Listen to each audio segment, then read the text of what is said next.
Welcome, party of heroes. Whether you're part of the Heroes of Ironton or the Boar Boys, notoriously known before, today we have an adventure for you. After last episodes of outlandishness, today will surely be a story. What did happen last time on Shore Shack? Last time on Shore Shack Adventures, Namina, as well as Sho, went off to investigate some smoke they saw in the distance.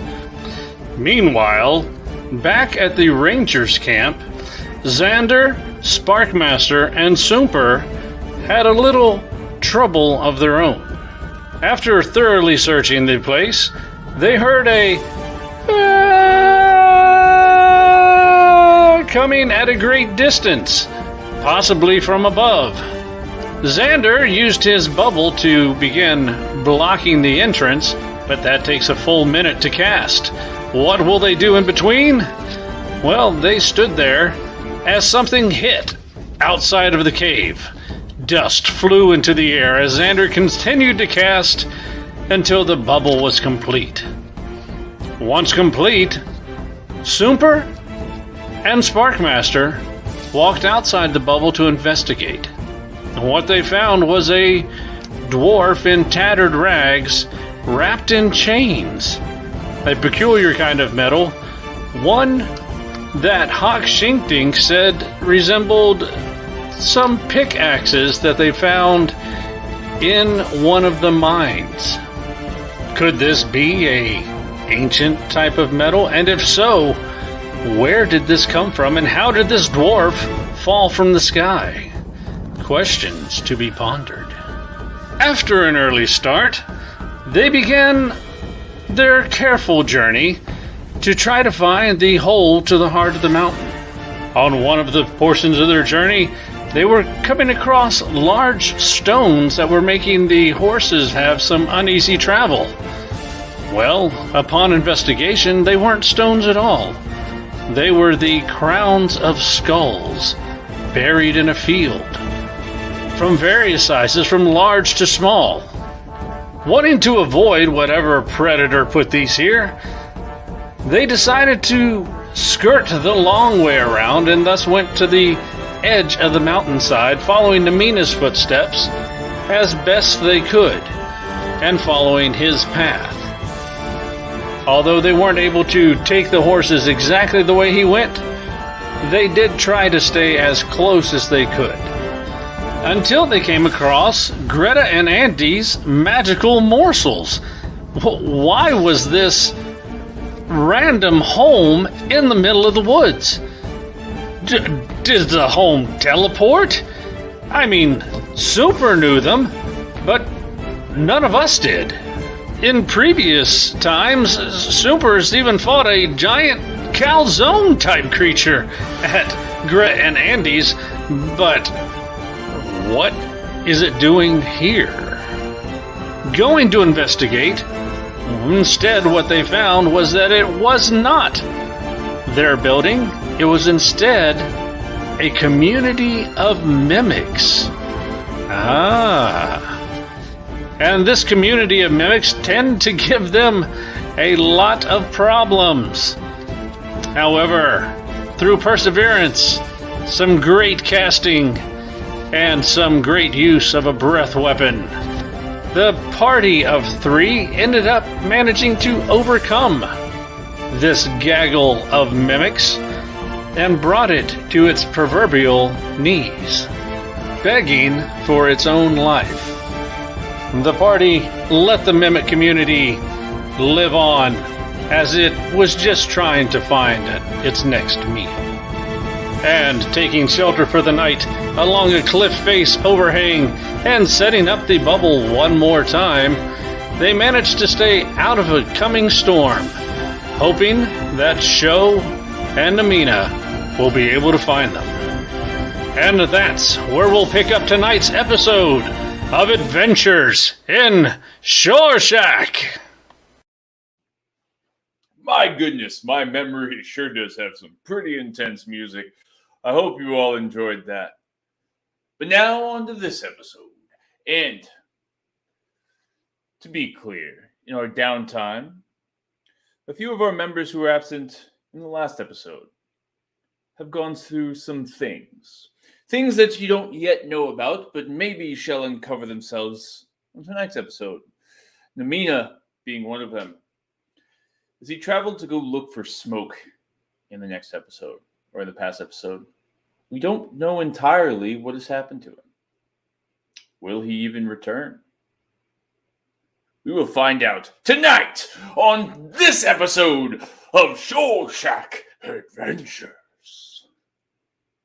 I will sharpen my axe on my enemy's face. Hello, Sonia, my love.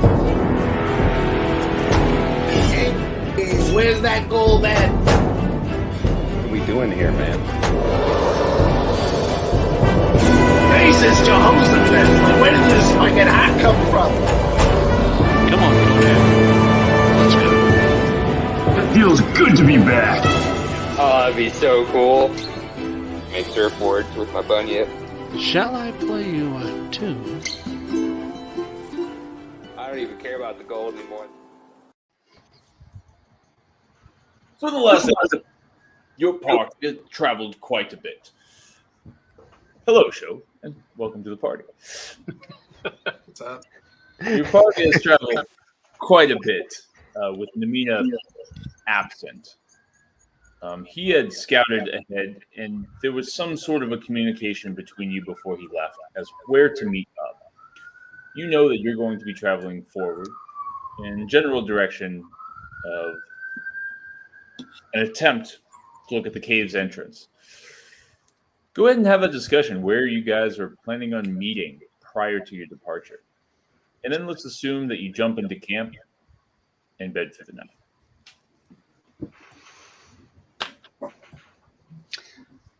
Okay.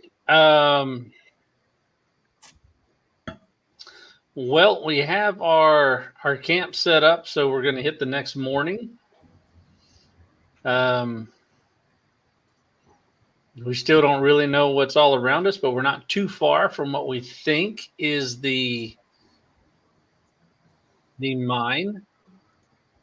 The Mithril Peak, I believe.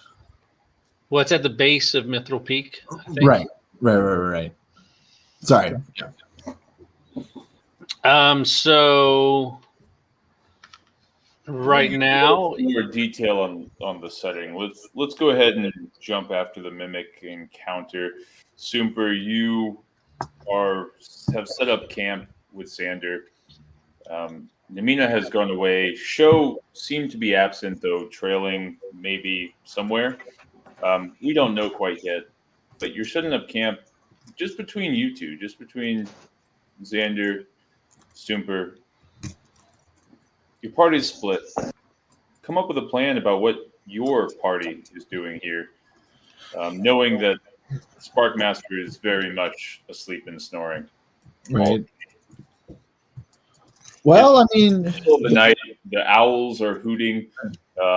Creatures of the night are out. The moon is somewhat bright, or the reflection of that moon maybe behind the mountain that you're sitting on.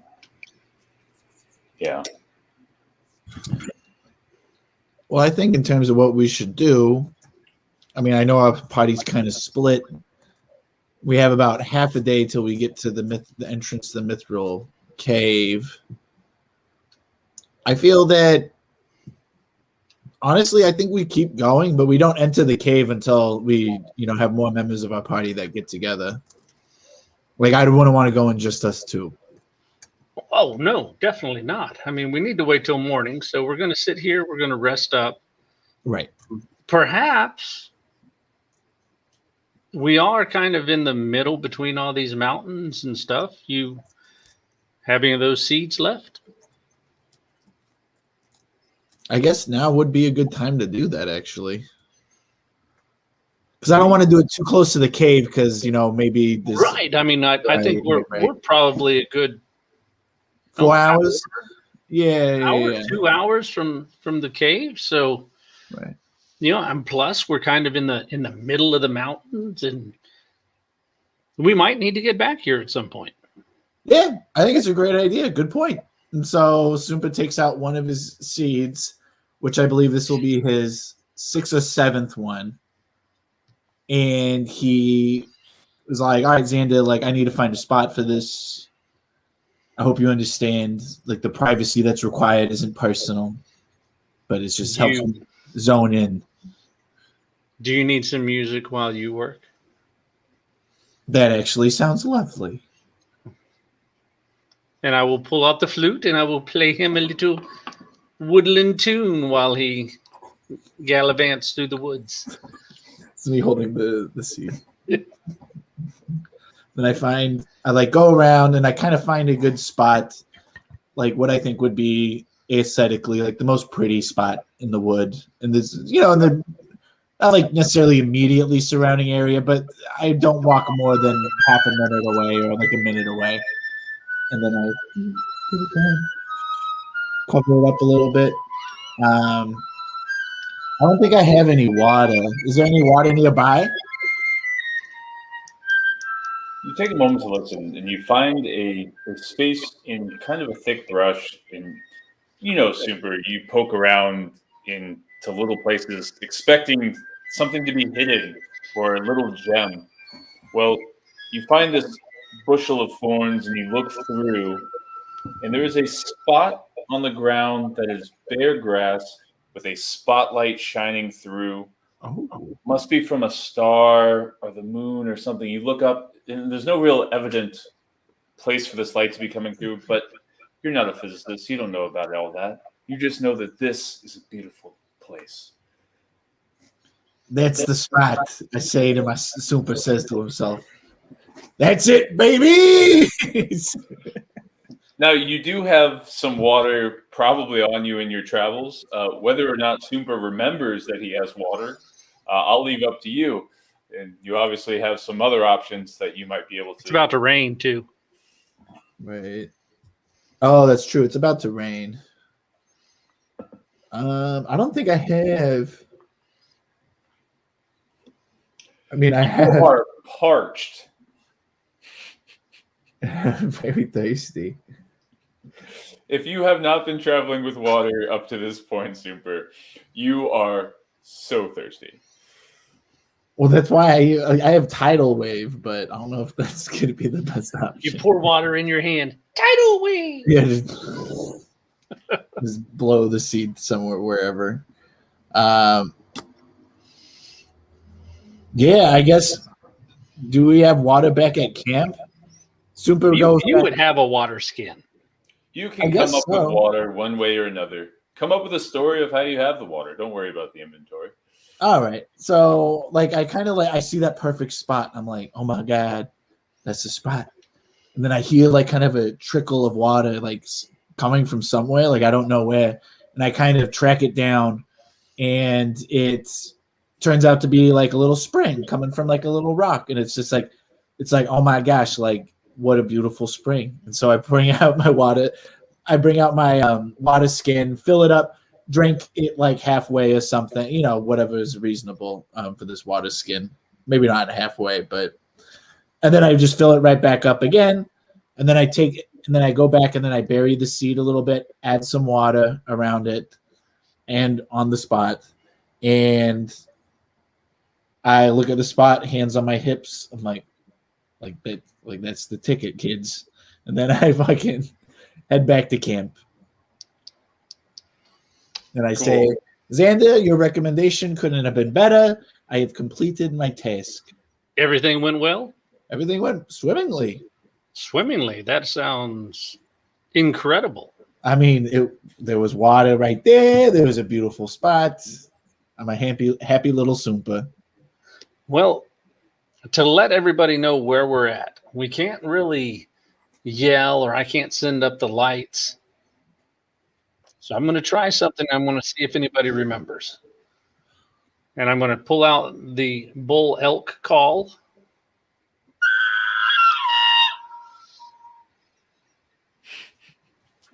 And I'm going to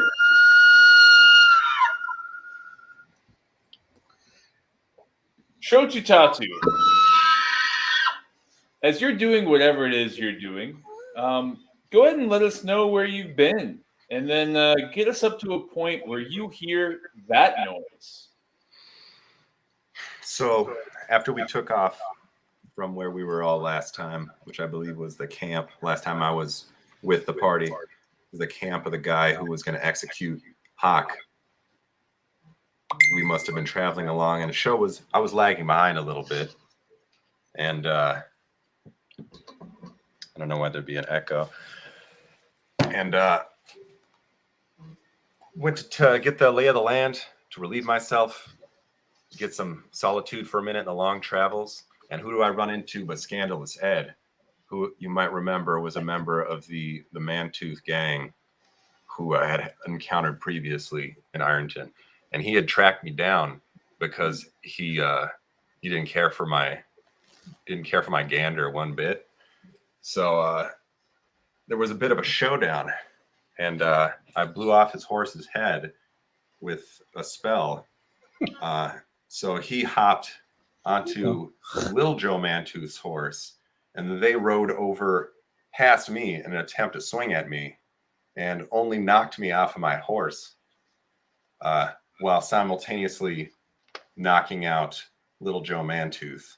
And so the two horses, when running in different directions with their respective riders unconscious, and I don't know what became of those two, but I woke up by a spring where my horse had found some water, still strapped to the horse, and had to regain my ground, figure out what was going on.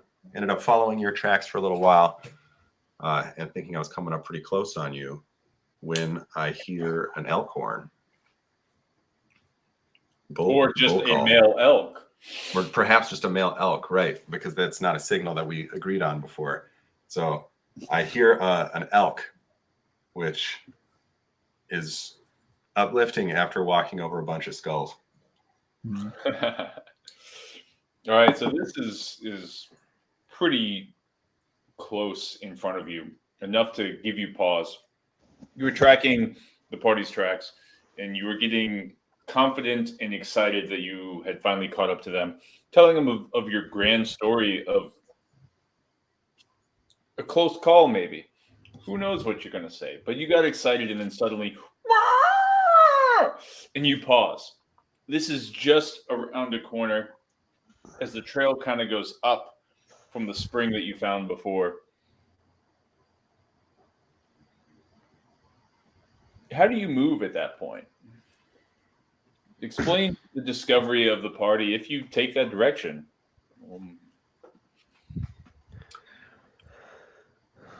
I would say that Showa to go investigate the sound, if for no other reason, concern for rations and maybe hunting this elk. So we'd get back onto his horse after getting his ground, getting some water on his, splashing some water on his face, whatnot. Actually, no, he's been riding for a while, so he's good. And he's gonna go up the path towards where he's hearing the sound, and then presumably round the corner. And as you come right up to that corner, you are imagining this elk, and the heavy breathing that you're hearing from around the corner. You know that this elk is right there. Any weapons drawn, or? Yeah, I would probably scan the area for anything to tie my horse up to, honestly, prior to the breathing of the elk. But I'm hearing the breathing of the elk already. Yeah, you're pretty close. He's right around this corner. You are very thankful that you had the corner to block the eyes. Are there any trees within 5 feet of me in any direction? Yeah, some thin ones. I would hop off of the horse and carefully and quietly as I could walk it over to the nearest tree in order to tie it up. Okay. And then at that point, start rounding the corner, prepared if for whatever reason this isn't an elk and something more dangerous that would be likely to charge, with my spell in mind. Now you're just imagining this male elk, and the call that you heard was pretty vibrant. He's so close. You're just imagining the stature of him, whether or not he would be facing you, trying to think. You know, it's only a matter of time before he smells your presence and the presence of your horse in that matter. But as you turn, you just see a very excited Super who was just talking to Xander about his extraordinary seed planting experience. Whoa, Super. I made it. Show. Why do you smell like an elk? Where's this? What's going on here? I don't smell like an elk. I swear I could smell and hear and envision a giant bull elk right here. What was going on? What's going on? Is this some sort of spell you learned? I mean, You're muted, Dad. you're mute. Xander, we can't hear you. What do you try to say, man? Speak up. Man, my elk and all. Man. Is that what you heard? Remember- I believe so. I took the call. You took the listening device. I figured you could hear me, No, I took the ampliphone. which was a listening device. Oh, you're right. I couldn't hear you. I heard it. I don't remember. It's not just you. I wasn't using it. Obviously. I was trying to use it to call. That must have been why it wasn't working. You want to trade? No, I'm gonna stick with this one. I got to figure it out now. Well, yeah, I mean, I'm sure this is what you heard. I don't know what you smelled though. And Super's like a little upset, but like whatever, you know. Well, I mean, we do have the rest of the horses. That's true. And I guess I haven't showered for quite some time, so can't be too upset with that observation. And a boar. And Excellent. bacon. And bacon. But Excellent. So how have you been? I'm sorry, I fell behind. I got separated. Everybody's well. yeah, I mean, we took on a mimic colony, which was very interesting to say the least. That was unexpected, but Took them on. Did you kill them all? we did. Super did an outstanding job of dealing with that colony. Well, His quick thinking. Yeah. He is no longer short in stature. He jumped out of a second-story window, cast a spell, landed and maintained it. So, I mean, he was like a little hero.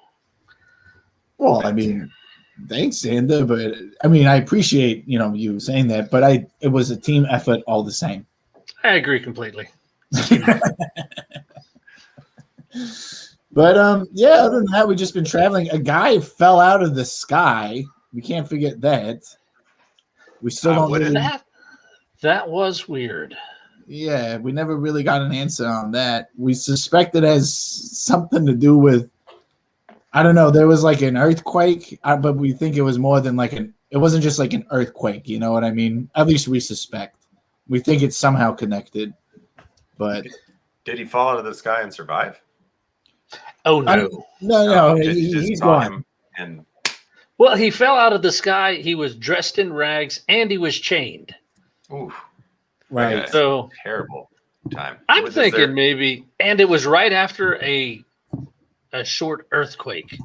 Right. So I'm thinking maybe it was like a giant catapult of some kind that But- launched him into the air. But why they would be doing so is what's unusual. I'm not saying you're wrong. I just don't know what the hell. Hey, Well, do you have a better theory?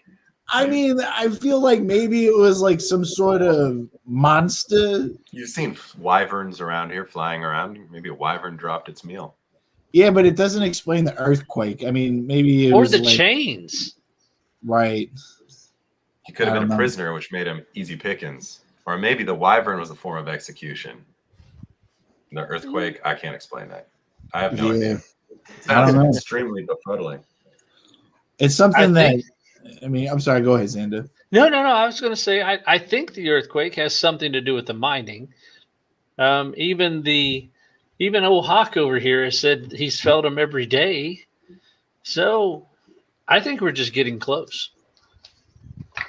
Yeah, I And- mean, I think we'll find. We just need to keep an eye out for anything unusual. I don't think that's going to be the last earthquake we feel. But how was I he don't. chained? Was there? How was he chained? Classic. Like his arms were chained. I believe his legs were chained as well. Arms and legs. If I'm not, do I remember DM? Legs? Yeah. Well, there was a number of chains from the impact. His limbs weren't necessarily even in the right spot. You would assume. Oh. So, his shoulder was coming off of. But his the limbs would side. still be chained together. The chain would be all right, right? Not necessarily, I guess. You're but- missing a hand, let's say, and so you would assume so. You could assume he was chained. Hands and legs. Okay. You would assume. But Hawk did tell us that this wasn't a normal kind of metal. That this right. it resembled the taste of, because that's what we had him do. We had Hawk taste it because that's what little goblins do. Oh, yeah, And, Hawk's with us too, right? Isn't Hawk still with us? Yeah. Yeah. Yes. All right. I'm trying to sleep. Yes, Sorry. go back to sleep. Okay. And he said that the metal taste resembled like some tools that they found when they were opening up these other shafts in the mines. So it's almost like it's an older, ancient metal, perhaps from before when they were mining. Because there used to be a lot of different mine. Remember, I think I told you folks there was a lot of mining and stuff going on in this area with the orcs and the dwarves were mining, and then they went to war and stuff. So it could be some tools from way back in that day. Before the treaty and everything was sealed up. Right. This was years ago. Yeah, for those viewers, I think that would be upwards of 900 years ago. Yeah. Right. Thank you for clarifying. I wasn't sure exactly how long, but yeah, 900 years. Just Well, I think two or this is three. going to have to remain a mystery. We can keep, trying to imagine what it could be. It could be a flying prison. I don't know. I have That no would idea what be to cool. expect. I wouldn't be that surprised. We've got a traveling graveyard. So That's true. I forgot about the traveling graveyard. God. It Down just looks like into the distance, like all the shit that they've gone through. Like, oh my god. I've never encountered a mimic before. You killed them all. I'm assuming they were all trying to kill you. Yeah. No, I mean, Is that their agenda? We didn't kill them all. We Right. let them go. You let them go. well, I mean, we did kill, I think, a few. A lot them, of but that was mostly A lot of them. self-defense. Oh, Why yeah. stop once you started killing them? I mean, I don't know. It just was hey, let us go, and we're all right. I got That nothing worked. better than that. That worked. You were in the middle of slaughtering them, and they were like, "Could you not?" That's And you're like, "I didn't think about that." That's exactly right. It was Sound- the mimics had very good charisma, very charismatic. Very, very. That's that one mimic just got you, pulled your heartstrings, and you He got had me. to let him go. It was Okay, kind well. of it was a joint effort on their part. It was please. What are they? Were they trying to eat you, or what do mimics? What are they? Oh what do they yeah. Yeah. do? Yeah. Pretty sure that's why all those skulls came from. Actually, not 100% sure, but I'm pretty sure. They devour I people like don't- piranhas. You don't think so, Xander? That's- You don't think that's it? That would be a nice thought. I mean, that would be cool. Yeah. You ever run into any mimics before? I never have. No, I mean I've always heard about mimics. Never ran into one before. Okay. Gotcha. I mean, maybe I have, right? I just didn't know. Maybe. It's true. Okay, so as the conversation comes to a close, you set up your camp for the evening. It's still pretty early night. You wanted to set up camp where you had full visibility of your surroundings. You could check for caves and things like this. Whoever's leading the effort, go ahead and roll me a survival check to see what kind of shelter you can find or derive. I'm sorry. See what we could find. Is that what you said? Yeah, for a shelter space. 18. Is that good enough? Should I roll too? No. Just whoever's leading it. Oh, sorry. I think Xander. Xander, you have like hella good survival, don't you? You already I rolled. hella good survivor. That's some Cali talk for you. Hella good survival, bro. All right. Yeah, you're able to find, and it's a little bit higher DC being on a mountain ridge and then having your whole farm with you. Takes up a lot more room. You're able to find a few caves that could fit the humanoid additions, but nothing that could fit your whole party. Generally, there's an overhang of some sort that protects you from the weather, and maybe a shield from the wind. So that's kind of where you're at. How's the camp setup kind of look? Did we find the overhang? Yeah, you have an overhang, but it can't shelter all the animals or anything like this. At least one or two of the animals are going to be more or less out in the open. Was there any kind of cave? No, just an overhang, a little cave maybe for one or two of you that you could hide in. That would be completely protected. You just can't protect your whole party. Okay. Whole party or the animals? Sorry, just want to confirm that. Yeah, you could say your whole party. But yeah, not all the animals. Yeah. Or we could do all the animals, but some of I got you. Well, I mean, we don't need the outcropping. So, however we can situate the animals so they're back against, the cliff side, the cliff face. And then we can set the dome up in front of them to kind of pin them back so there's just one way in. Now, Xander, let me ask you, how many level 3 spells do you have? At least 20. Well, I could cast, and You could do a ritual cast on. yeah, I can because I took ritual caster. Damn, that is a hack if I've ever heard one. Okay. Okay, good setup. So you've positioned the animals more or less between your dome and the wall that kind of gives them the overhang and protects them. Kind of minimizes the area of approach of any wild creatures. Is that accurate? Wake up, Sparkmaster. Sparkmaster. Greetings, fellow party members. You just arrived from a slumber. I'm just here. Even just sleeping, who wakes up? I oversaw That is a hell of a way to wake up. fighting those that tree monster really exhausted me. All right. So, all right. Show's return. Show's here. Say hi, Show. Say greetings to Show. Greetings, Sparkmaster. Greetings, Show. It's good to see you with us once again. It's good to see you ambulatory. We have the full party assembled today. Namina is still absent as you look around. Yeah. Red Cloud. Oh, and Namina's still absent too. Where is Red Cloud? What's his story? He's running like a surf shop right now, isn't he? Yeah, he's surf shopping it up, I think. That's right. Oh, well. All right. So you guys all bed down for the night. What's the area of your dome? 10 foot? 10 foot. Okay. All right, cool. You guys 10 foot sphere. So we're all smells in like there. sweaty lizard. Just that's to fine. let you know.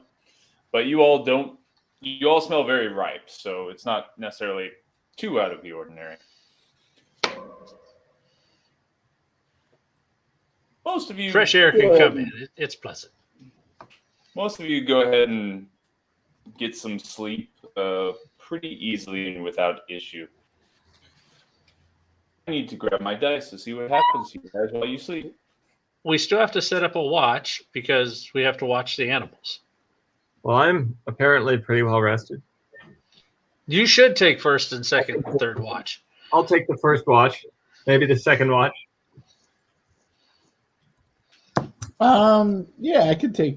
Well, no, I kind of need a long rest. I got beat up really fucking bad. I can take a watch, no problem. Oh, so if we take a watch, we don't get a long rest. Oh, is that true? I don't know actually. Depends on how long the way that works is a full night.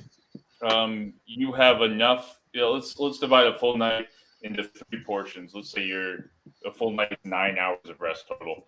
You only need 6 hours to get a full rest, which allows you guys to alternate 3-hour watches.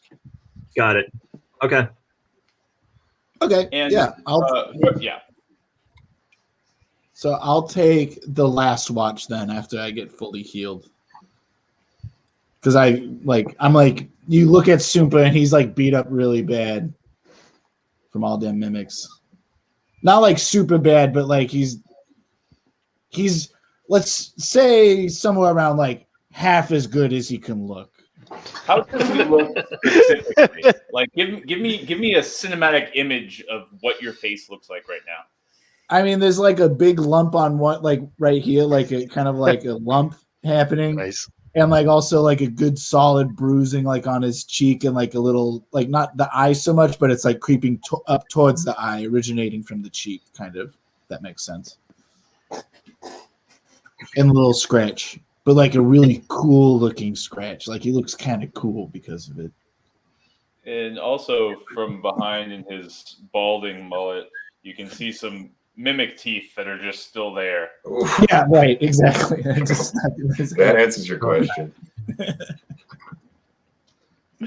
By the way, I have a potion that I suspect will make a relatively short nap very, very well, basically like a long rest, so to speak. So if anybody would find that useful at a particular time, just speak up.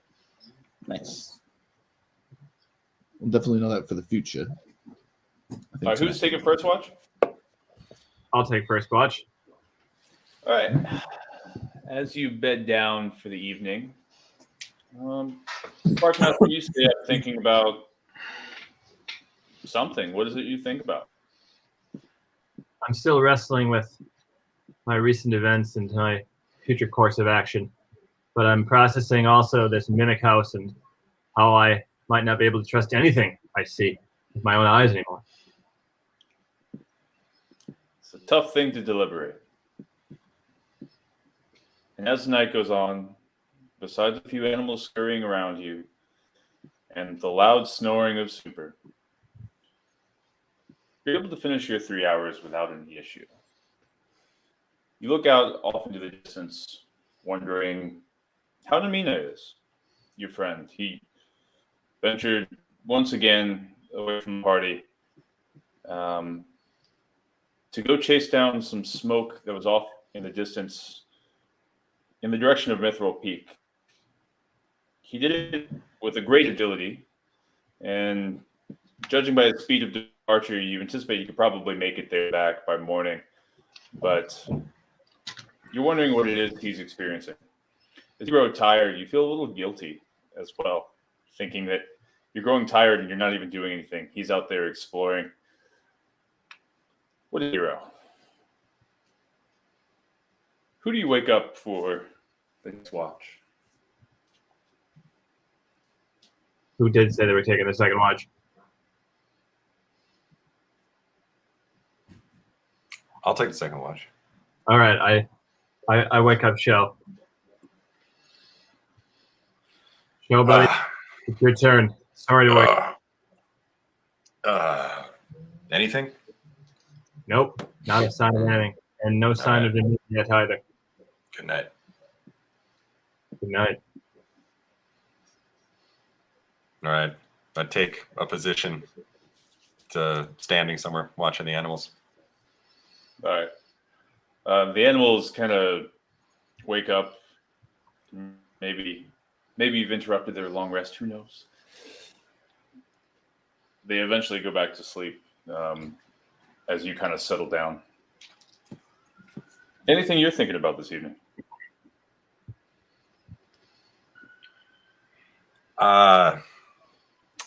Thinking about whether or not I will feel fully rested if I sleep the rest of the night. And remembering that I'm somewhat concerned about this. Want to make sure that I feel rested and well all the time. Mm-hmm.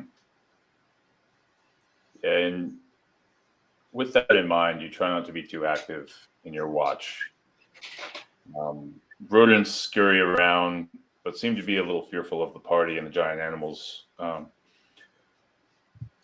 Off in the distance,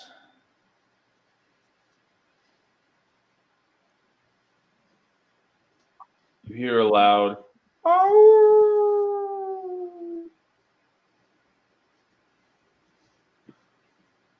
I don't do anything. I don't think if it's still distant, I'm just gonna stay put. Besides that, nothing else interrupts your watch by any means. Your 3 or so hours is through. All right. Now let's see. Who was the next watch? You can wake everyone up and ask them if you want. You know what? I'm just gonna wake Super up. Hey. Psst. And I'm gonna kind of nudge Super quietly. So quietly that he's muted. No, I'm. Yes. What? Your turn, bud. Oh, that's right. Okay. I get up, and I'm all like, let's fucking rock this thing. Oh, Super. I heard a howl. If you hear a closer howl, you don't know how close it was. Watch out for howls. That's all I gotta say. Was it from a dog? Fierce. Look at his little tongue. Sorry. I just love my dog. All right, I'll keep an eye out. Good deal. All right, so you're able to go back to sleep without any issue. Super, you awake? Yeah. Yep. Go on. I was gonna say, and like for my watch, I'll like slowly kind of like climb up a what's it called? A tree, like slowly and carefully. I'm not in a rush, you know. A tree just like to take my watch. Okay. Yeah, and you go up there. Is there anything you're thinking about during your watch? I mean, I'm thinking about that fucking guy falling from the sky. I can tell you that. I'm like, what the hell was that? Trying to like imagine anything it could be, or like what it could possibly be. Let's do a little montage of Super's mind. Give me 3 things that it could possibly be that must flow through your head as you consider and deliberate. One is I can't help but continue thinking of the giant catapult that Xander thought it was. I'm constantly thinking of a giant catapult launching things. I'm kind of like, oh. And then another one would be some like a dragon, like with its big tail, like slaps the earth that creates the earthquake, and it like sends this guy like flying or something. And then the third is he was trying to make chains, and then like he like with a powerful blow, like you know, with his smith hammer, like hits a chain and like blows up, and it makes them wrap around him too at the same time. Those are 3 ways.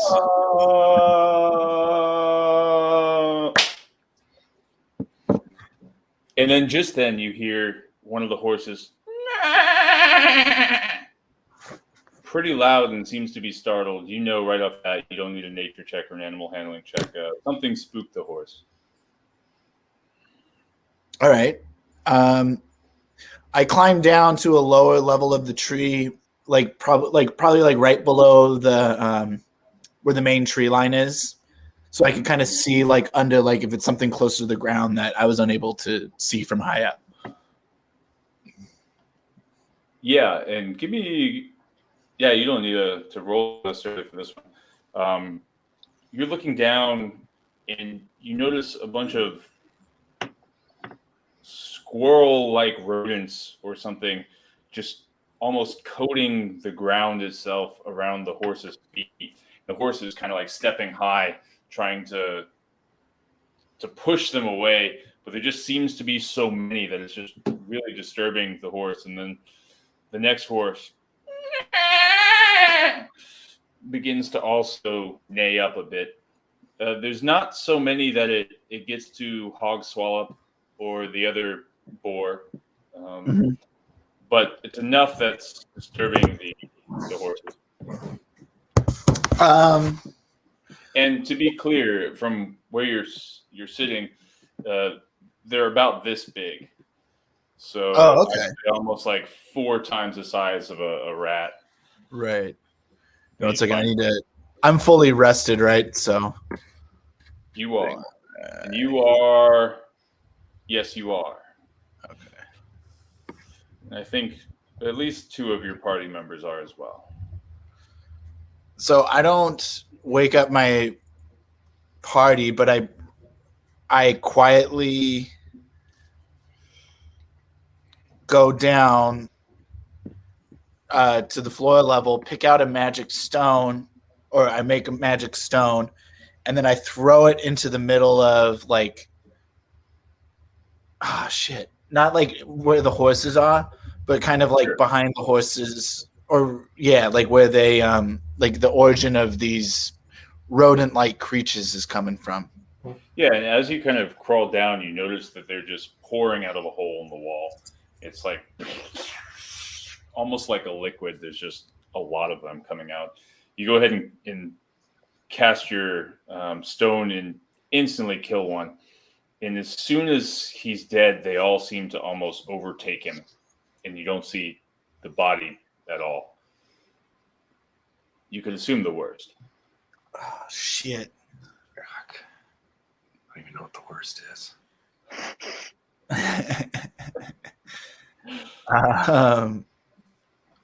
And all right, roll me an intimidation check, Super. All right. Ooh, Skittle could be a good one. 20 total, 18 plus 2. Jeez. How do you intimidate these rats? I guess you threw a stone, you killed one. What else you got? This guy, look how intimidating.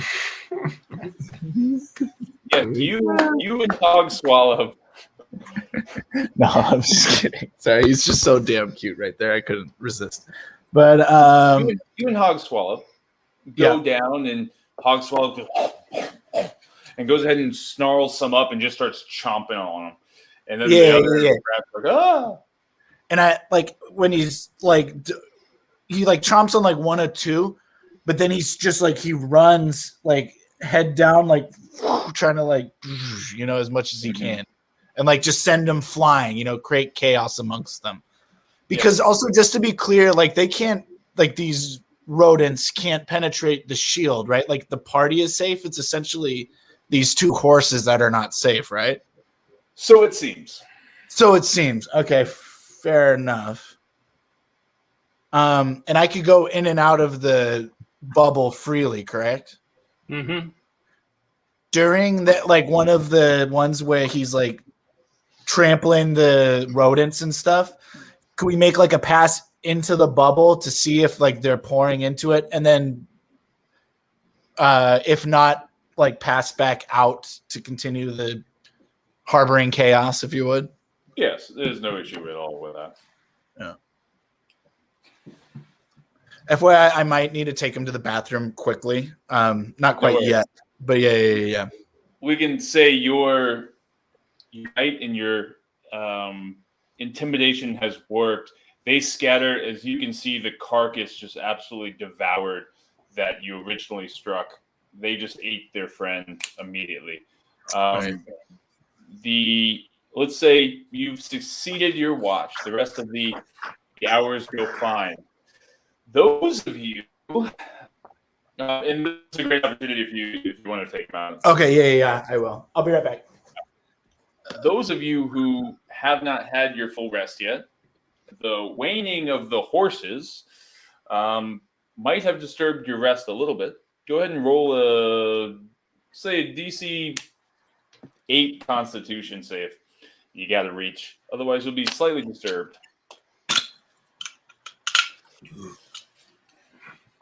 So we got Sparkmaster and Shell. Oh, I got it easy. I got a nat 1. Without any. Did you really? I did. You should sell your dice. That dice is I know. a gem. Between your thoughts, everything you've seen, missing Namina, not knowing what the hell you're doing out here, concerned with what you're going to do next, and then a bunch of rats crawling around eating the horses outside, you don't get a full night's rest. You only manage a short rest, sir. All right. That's better than nothing. Show, you sleep through it all. No issue at all. Nice. Those wolves didn't give us any trouble, did they? No. Nice. Now, you all wake up some point in the morning. When is it you guys are awaking? Prior to sunrise, after sunrise? But what time did we make the dome? What time would you have made the dome? Well, if it would have been dark, it would have been, say, 9 o'clock. Sounds good to me. 10, 11, 12. So the dome would have gone away at 5 a.m.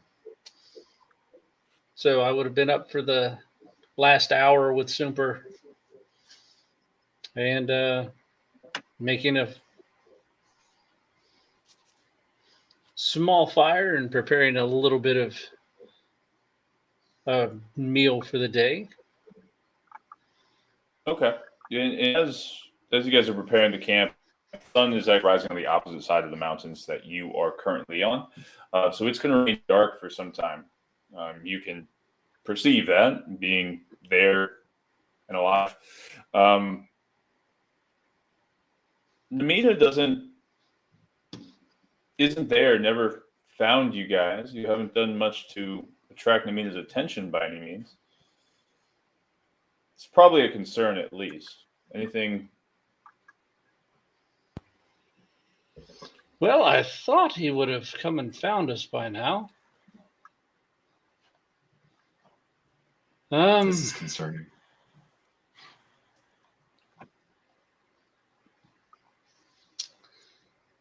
Do we need to find him before we head to the heart of the mountain, or do you believe he's already gone that direction? Well, I don't know what happened. I was off of my own errand, so to speak. What happened to Namina? He went off chasing smoke screens. Chasing smoke screens? Smoke signals, smoke. He saw smoke. He saw smoke and he ran for it. He What went direction to was the investigate. smoke in? He knows where we're going, right? He knows where we're going. He knows where we're going. It was towards Mithril Peak, which is that mountain over there. Namina, roll an intelligence check for me. Don't tell me what it is, but text it to me or on Facebook.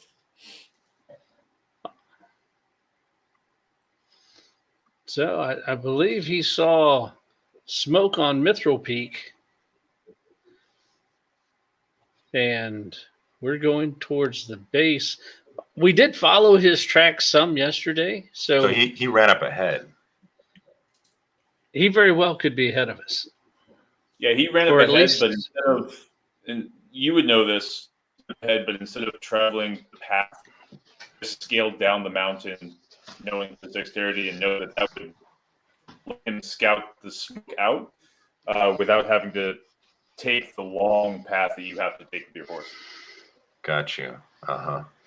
Okay. So, Well, I mean, I think we should press on. I trust him until we get to a point that seems like once we're about to go into a mine or something, maybe we should wait for him there. I don't know why he would necessarily expect to meet us right here. I agree. Well, perhaps another call. Maybe he'll pick up on it. I mean, Couldn't hurt to try. you found us with the call. Yeah, it seemed a little coincidental, but it was something to follow. I could also just use my ampliphone, see if I can hear him, although he's a cat, so that seems like a bad idea. He might be sleeping. It might be an uncontrollable purr. Perhaps. It's worth a shot. You go. You call first, so I'll listen. All right, let me try. Let me concentrate.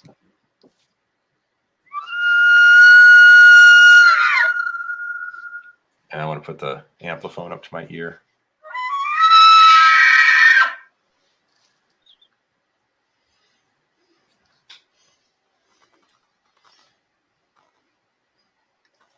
All right, and I called. You don't hear anything, and for the next 30 minutes throughout breakfast, there's no Namina. No sign of Namina. I don't hear anything. Do you guys didn't agree on how you're gonna meet up when you split apart? He didn't say I'm anything. not really wanting to speak, I guess, but okay. Okay. Unless Namina was a mimic the whole time. You can never be sure. That's why And we should press on. He was the house. It was the Namina house. You could have killed Namina as a house and you wouldn't even know it, as far as I understand. Although I really don't think I understand the mimics at all. So, but let's press on. Namina will find us. Agreed. He will. Okay. He's very resourceful. Uh-huh. So we will see. You gather your camp. Super, Sparkmaster, Show, Xander. Hog Swallow, the unnamed horses, and the pig I will call Bacon. All make way down a skinnier path than what you found the giant house of horrors on that you battled before. It's a pretty skinny path as it skirts the outsides of the mountain face. Every once in a while, it planes out. We have a grass pasture and a few trees. And you begin winding your way back saddle? Something. Back and forth down this mountain. You stay upstream, kind of in the middle of the valley. You're about an hour and a half away from there now on your current pace. Is Hawk with us? Hawk is. Good thing to mention. You didn't lose him again. Hawk. I told myself this time. Remember, Hawk. You're supposed to be following him. Namina is still not with you. All right. Doing the I'm gonna. calculations, you're sure he could have been back this way. You can actually see forward as you were going down. You're kind of losing track of this because the way the mountain is shaped, but you can see a little bit of smoke on the opposite side of the Mithril Peak Mountain, kind of on the lower portion.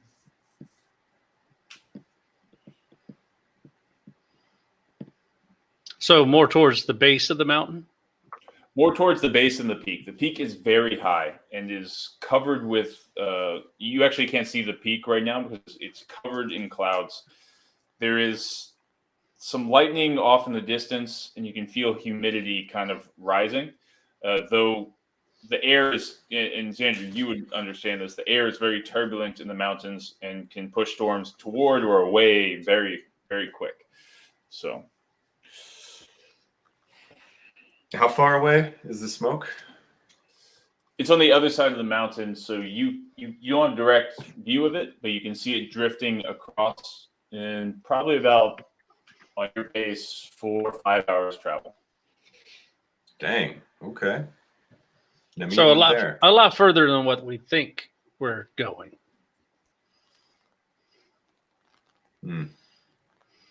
Roll me a perception check, whoever's leading this guy.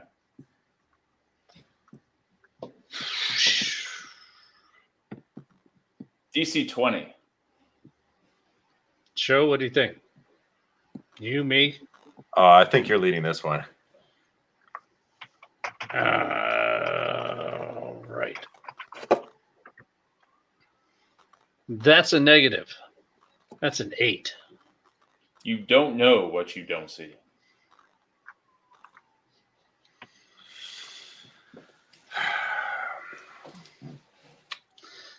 And there's no more tracks around that from where we were finding him before. With an 8, there are not. All right. There are not. Roll me an investigation. Hold up. Before I'd like to do 2 things. Okay, First, I would do like it. to listen very carefully to see if I can hear anything. I'm going to actually use my ampliphone and all my concentration and try and hear if there's anything like, not even just Namina, but any footsteps, any kind of living stuff around here. Yeah, go ahead and roll perception with advantage. You're listening device. All right, that gave me 1. And let's see what we got. Perception plus 1, 13 altogether. Nice.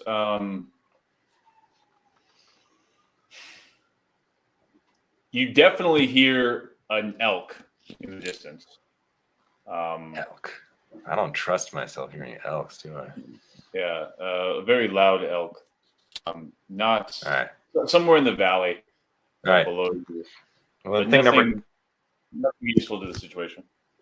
Thing number 2 I'd like to do would be to cast thaumaturgy in order to amplify All the right. sound of my voice and shout after warning the party, close your ears. I will then shout Namina. Namina! As loud as I can.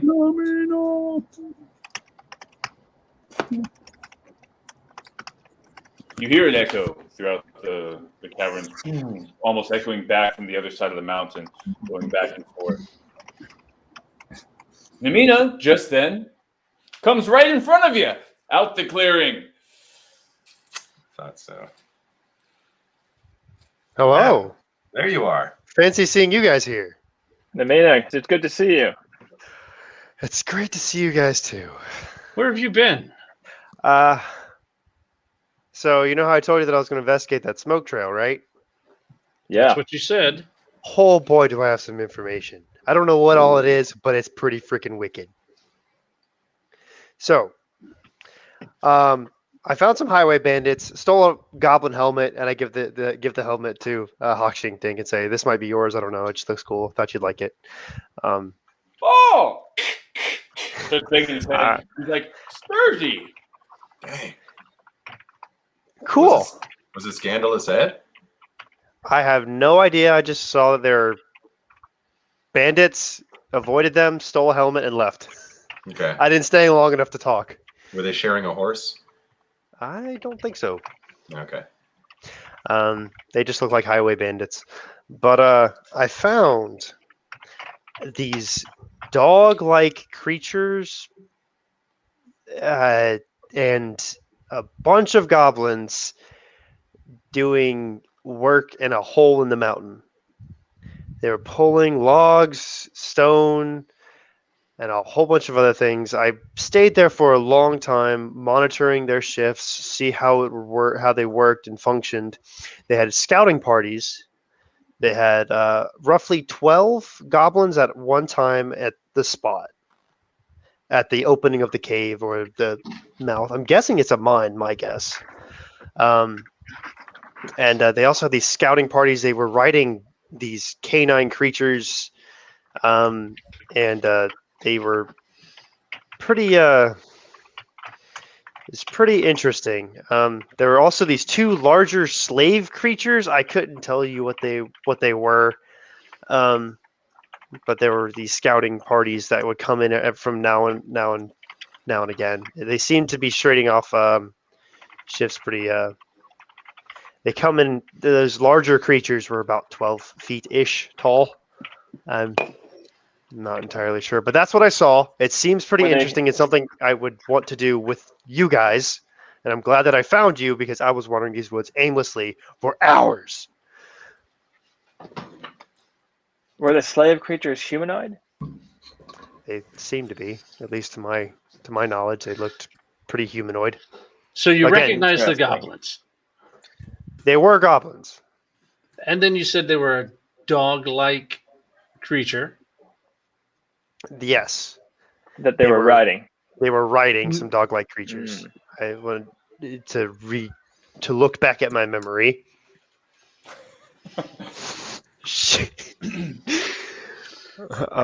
So there wasn't dog-like creatures Mining? I don't think so. No. Okay. I like where your head's at. Tip of the hat to you.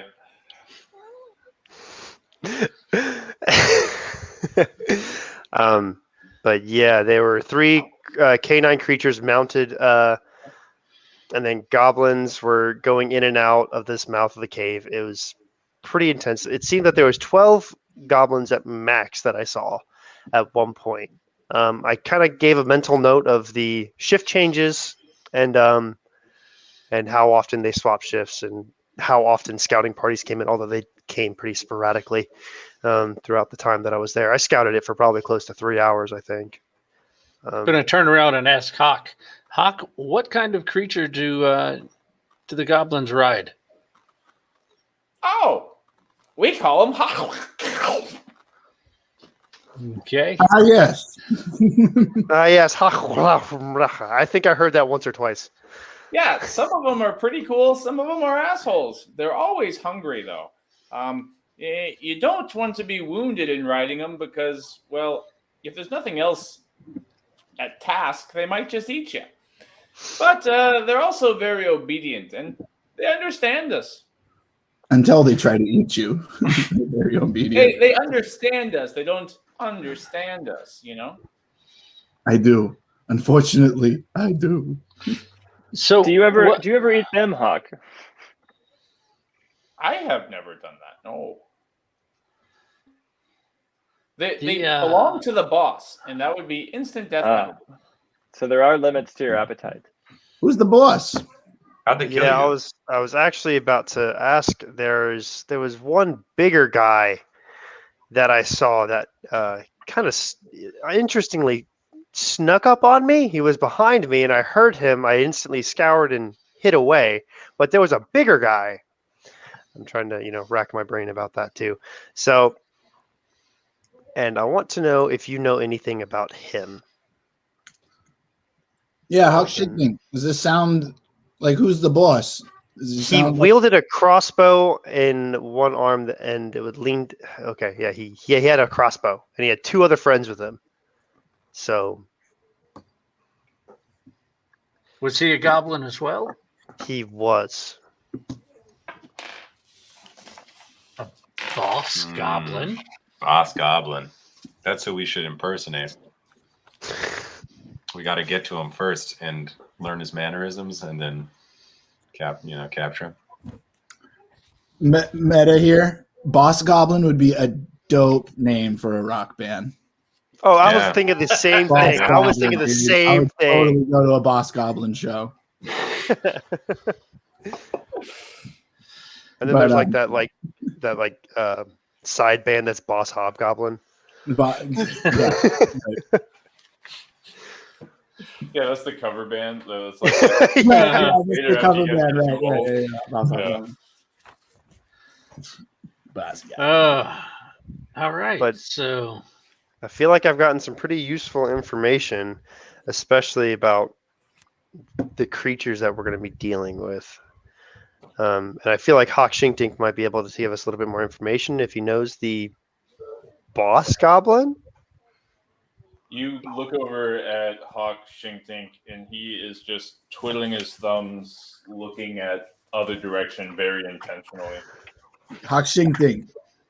I'm convinced you know nothing else. Just by the look at you. Sorry, I didn't hear you. Didn't hear what?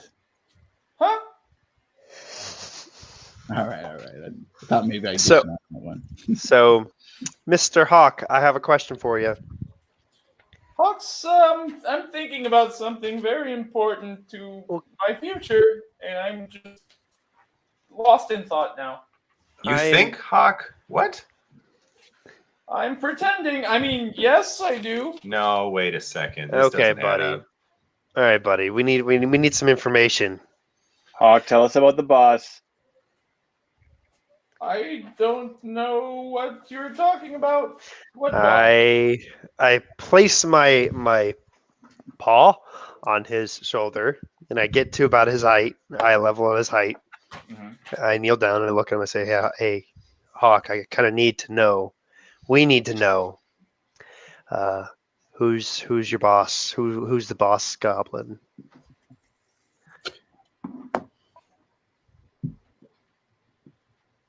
He's just looking at you.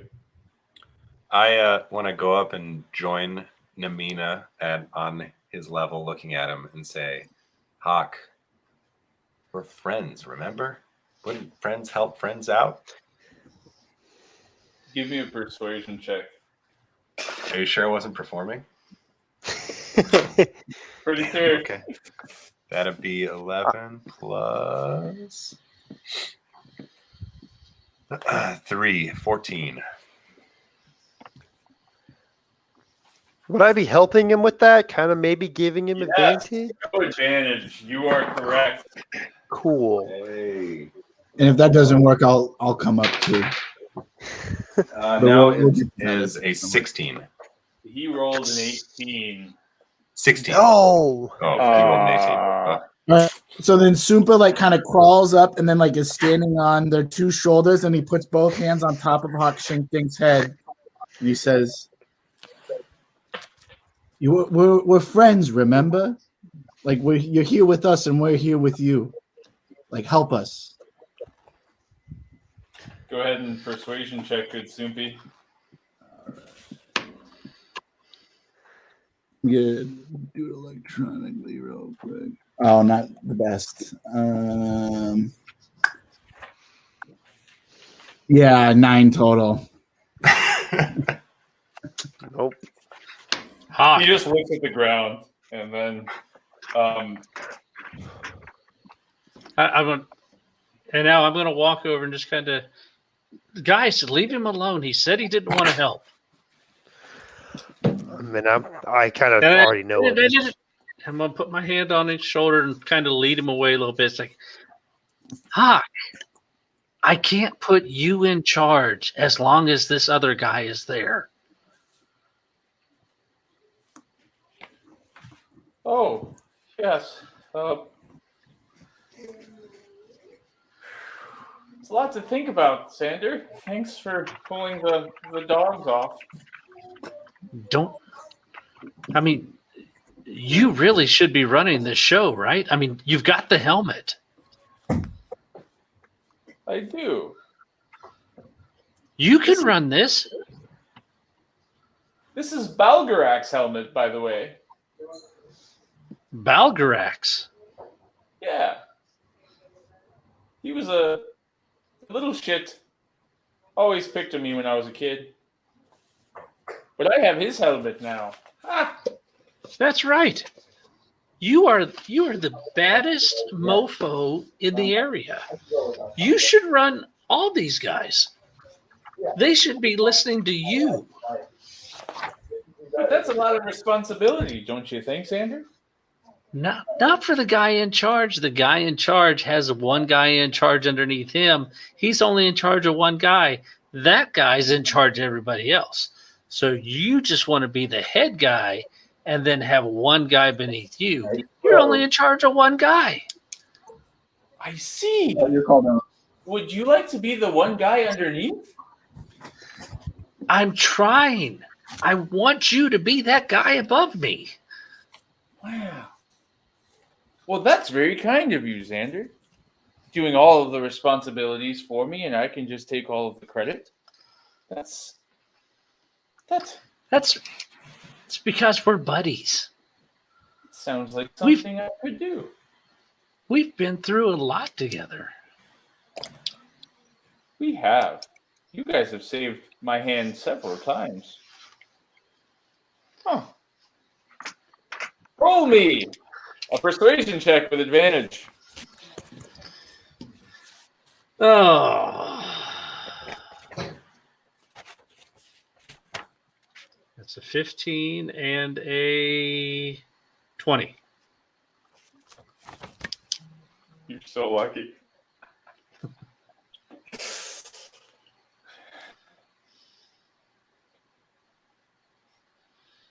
Okay.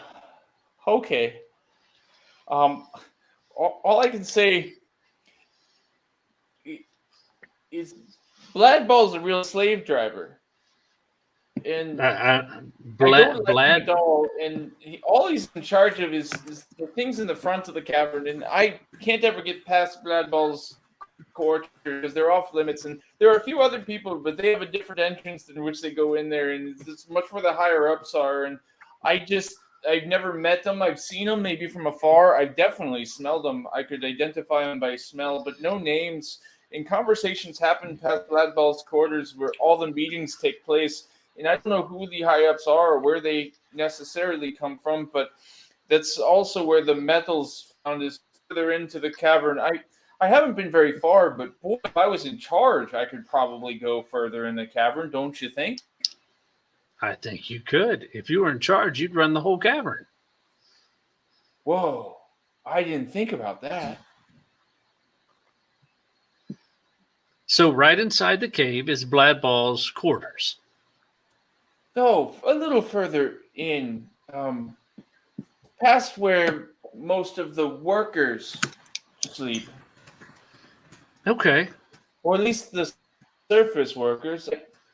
Now that I think about it, there's probably other workers in the cavern. Huh. Never met any of them, though. And you said there's another entrance where other people come in? He sticks his full fist just in his mouth. What? I mean, if you're supposed to know about that because you're the guy in charge. Only the guys in charge would know about that. See, you're almost in charge already.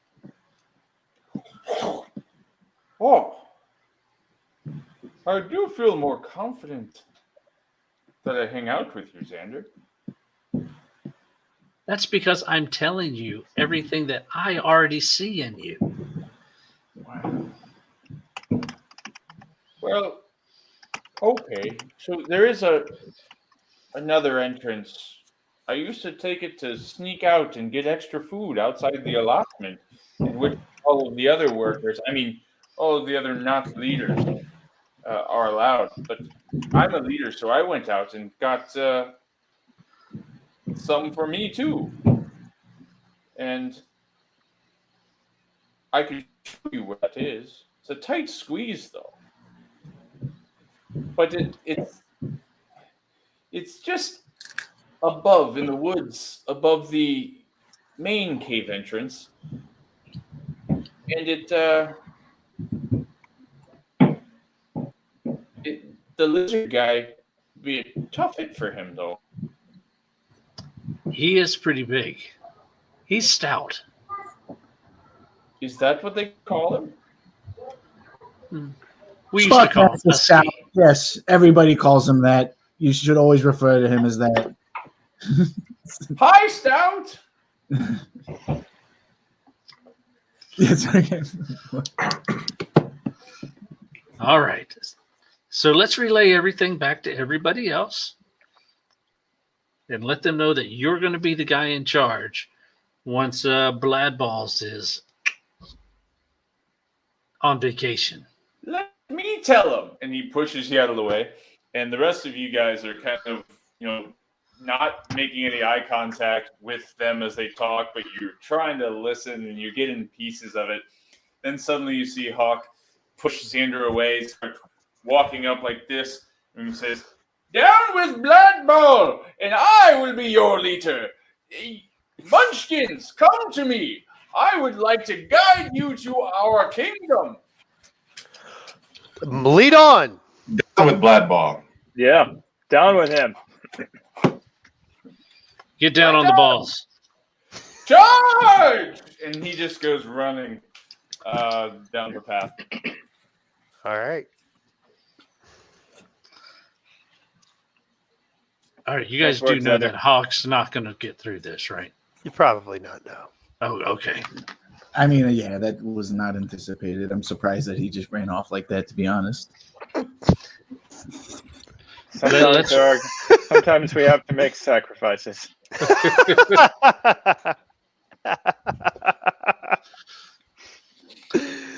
Oh boy. He did tell me where another entrance is, so perhaps if he runs into that camp and charges at him, we can sneak in through the other way. I like that idea. Sounds interesting. He But said it might be a tight fit for you there, Sparky. do you think that maybe we should stop him because he might gather too much attention and make them more aware? Yeah, maybe it would be best. So Lamina, you want to catch him? yeah, I'll catch him. Yeah, let's do that.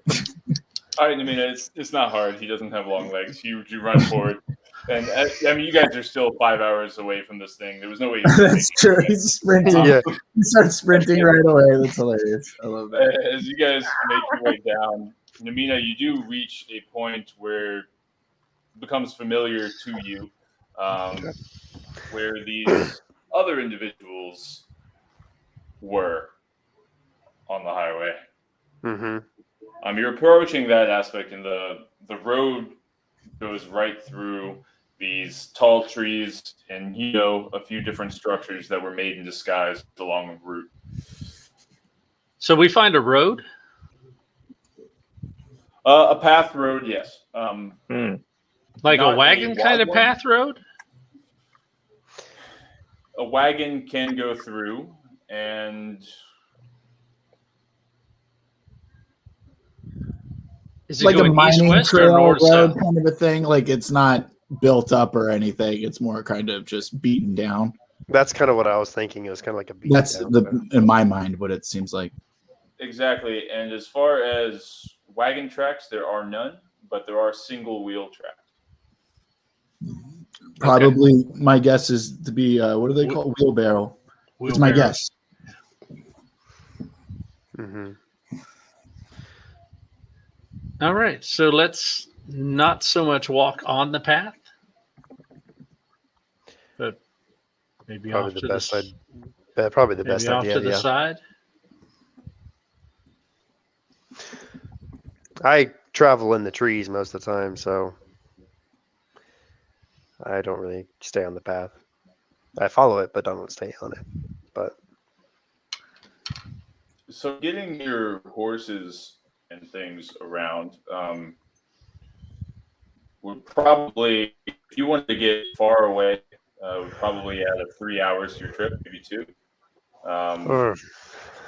With gear and such, imagine a valley, and next to a stream, there's a road type thing, and the rocks are pretty high up around there.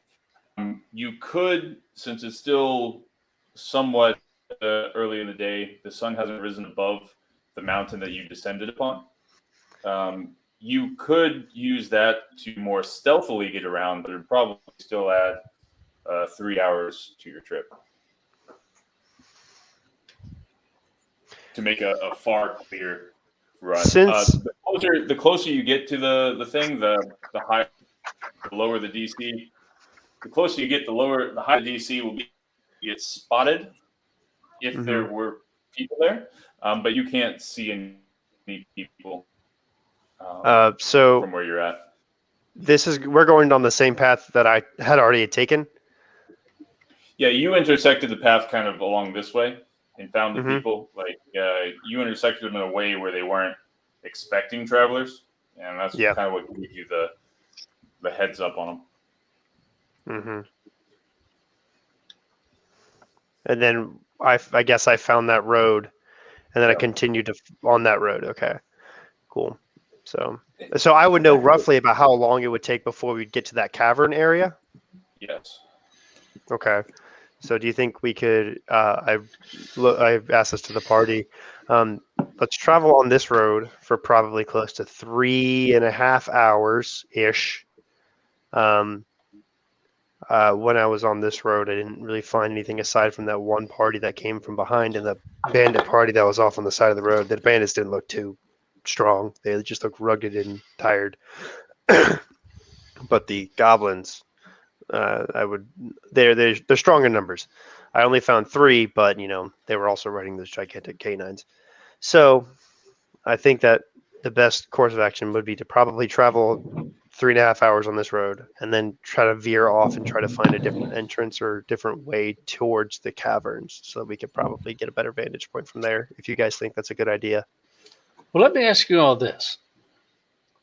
When we get there, do we want to attack it? Do we want to scope it out? Do we want to go in as heralds of Julian's? Of Julian. Yeah. I'm not so sure about that. I feel like this is really going to be the kind of place where they're going to keep a pretty tight lock, metaphorically, if you would, on who goes in and out of this place. I don't think we should straight up attack because it seems like it's, a highly valued asset. So they're going to be pretty heavy gods and whatnot. I think we should definitely scout out before we decide to do anything. We should certainly scout it out. I agree. What if Show, you were able to disguise yourself I am. as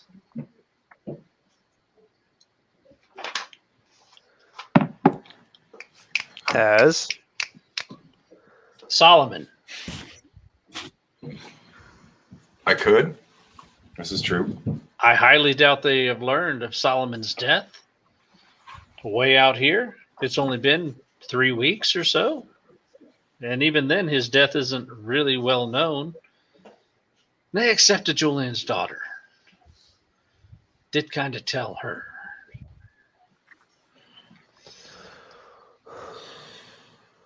Well, maybe not. It could be worth a shot. I can also render myself or somebody else invisible. Don't forget. So I can do myself. Mm-hmm. So we have 2 people invisible, myself disguised. Hawk, we could potentially disguise as belonging there, as he did used to belong there, leaving just 2 more. And I think infiltrate and try to discover more and do it all without getting caught. Just slip in and slip out. I think that's a great idea. That makes sense. So at this point, do we want to keep the horses? I mean, I got there pretty quickly on foot, so I don't think we really. I mean, super. We have tree travel now, so are we going to even take the horses back, or do we want to just let them go? We should leave the horses somewhere in case we have to make a quick escape. And we're presuming we're going to be coming back anyways after not too long of investigation. I think that those giant canine mounts are going to rip up anything that we leave behind. That's true. They might be able to sniff it out unless we have a very good hiding place for them. Especially like Hawkshinking said, they'll eat anything, even their own mounts or mounters. So as you guys are kind of having this conversation, Namina, you start walking through an area which you very strongly recognize as where those highway bandits were set up with an ambush location. It kind of startles you for a second. Looking around, your eyes immediately dart around, and anybody around Namina can see Namina, the hair on the back of the cat's neck kind of stand up as you look around kind of frantically to prepare yourself for some battle. Roll me a perception check. Okie dokie. 19. You have traveled past where you would assume an ambush point would be, which kind of also sparks your curiosity more than anything. Being cautious, you all walk forward and see a dead body on the road.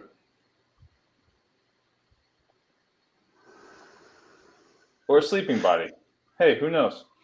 And as you approach this with some caution, is there anything I guess you want to tell the party, Namina? Can I get an idea on if this was one of the 3 that I saw, or can I not tell quite yet? Judging by the garb, it is 100% one of 3, and that's where we'll take it there. Cool. So on to our sponsors, Bandy, for giving us creatine and good heart health and all the other things. No. You can guys keep. I'll be back.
And we're back.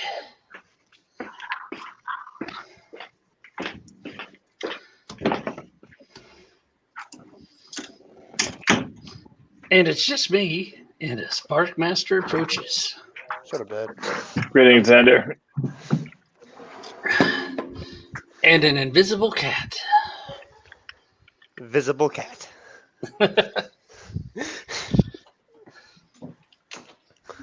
Right. Cool. So what do we do if you guys get caught in the cave? That's a good question. You sound the elk alarm. You hear? You want to hear? You want to hear what Mike sent me? That made me like crack up. Mm-hmm. So this was right after you did the elk call. I had to roll a survival check. He said, "Fucking elk are gnarly. You don't want to run into one of those. Those things sound angry." And I was like, "Oh, dude, that's funny." Yeah, I was waiting for you, Namina, to slip it in the conversation. Like, guys, be careful. There are fucking elk everywhere. Everywhere. These things are terrible. That was funny. So now we know that there's some past elk history with Namina, and he does not like elk. Don't know where it came from, but it came somewhere. All right, so you guys come across this dead body. How would you guys like to approach? I stop everyone before we. But once I recognize that it was one of the highway bandits, and I say, "Okay, this was one of the bandits." Way to go, Xander. You get a +2 on survival. Dismount.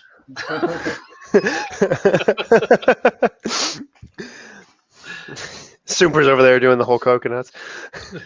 If we look at him, what does it look like killed him? Is he like stabbed or what's the deal? I was about to say we should probably. Yeah, you guys approach him, and it's definitely a dead body. You can see slits in his wrists, his ankles, and on the jugular. It looks like an apparent suicide. Oh man! Looking up. Oh, You this notice is on a- Pliny the Elder that we were talking about the other day, if you recall. Pliny the Elder. Delicious. Delicious. Well, Pine the Elder, Super might be your druidic name in the future.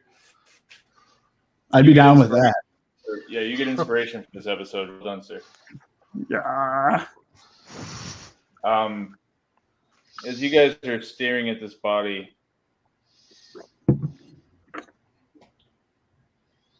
Namina, you look up at a rock face that you were kind of behind when you noticed the pipe smoking burly man who kind of caught you off guard the night before. On that rock face, in large red, is written, "This is not your road." Oh. The sheer amount of blood that would be necessary to make such a thing is more blood than probably exists in this guy's entire body. It was meant to be a bold statement. So there's more than one body involved here. There were 3 of them, so they probably used all 3 of the bodies.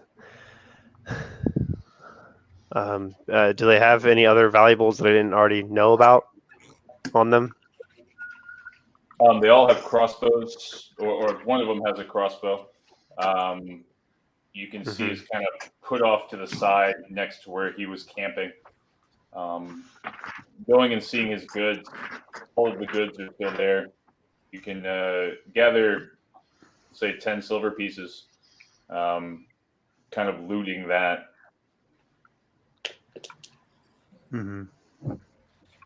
Okay. Well, yeah, this is where the highway bandits were. They were probably killed shortly after I passed them. Doesn't seem like they were very good at their job. Oh yeah, they clearly they're dead. But Well, that's 3 less highway bandits we have to take care of. What do you think about them? More highway bandits? Yeah. I feel like they were killed by the boss goblin that came shortly after. While I was walking down this path, I noticed them. I took the helmet, then I kept walking, and then the goblins came right behind me.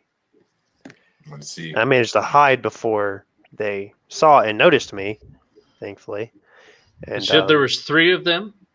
3 of them all mounted. They were all mounted on the dog. Seems like a really ritualistic way of killing somebody, especially with a giant uncontrollable carnivore that you're riding, but I guess it doesn't really make that much difference. They are, like Hawk Shingting said, they're very obedient, I guess?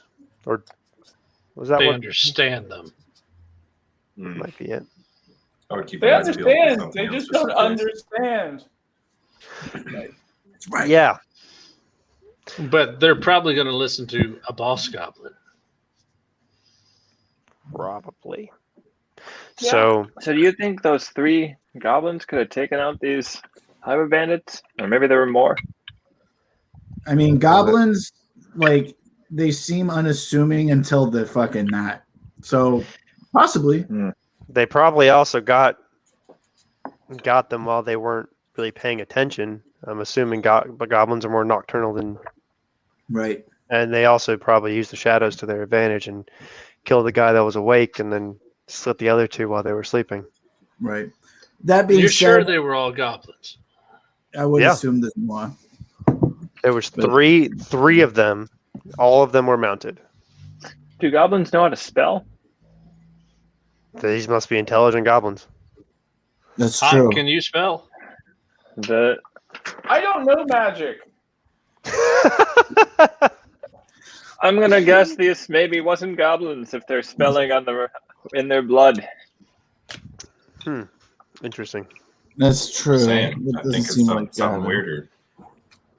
Might be something along those something else then. Cultists. Or other highway bandits. Would This Julian is not have? your road. This is our road. That Would might be the Julian case, have too. operations out here? This seems pretty brutal for highway bandits, if you ask me. Yeah. It is Somebody- a little sadistic. Somebody was making a statement here. Right. We got people falling from Let the me give you an sky. investigation roll. An investigation? Sorry about that. Break. An investigation roll for you're searching for valuables. There's something. I rolled a 14. Okay. You're able to find 6 more silver amongst 3 other bodies that are 3. placed. Yep, they're all placed right next to the.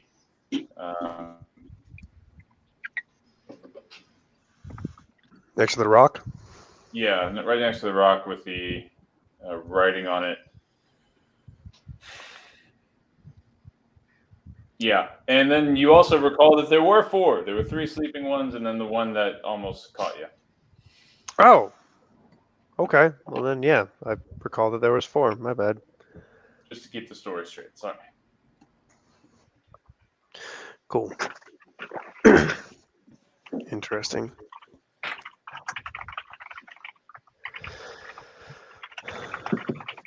Is there anything more you guys would like to do in this area before heading to the camp? Namina, you know that the camp's about 3 hours away.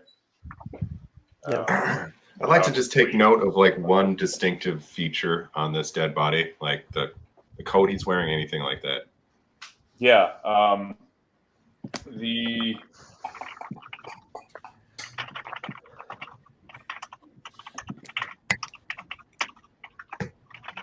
Okay. Yeah, you can take note of the overcoat that he has. It's a pretty worn woods coat. Very similar, coincidentally, to the Ranger that you found in that it's battered.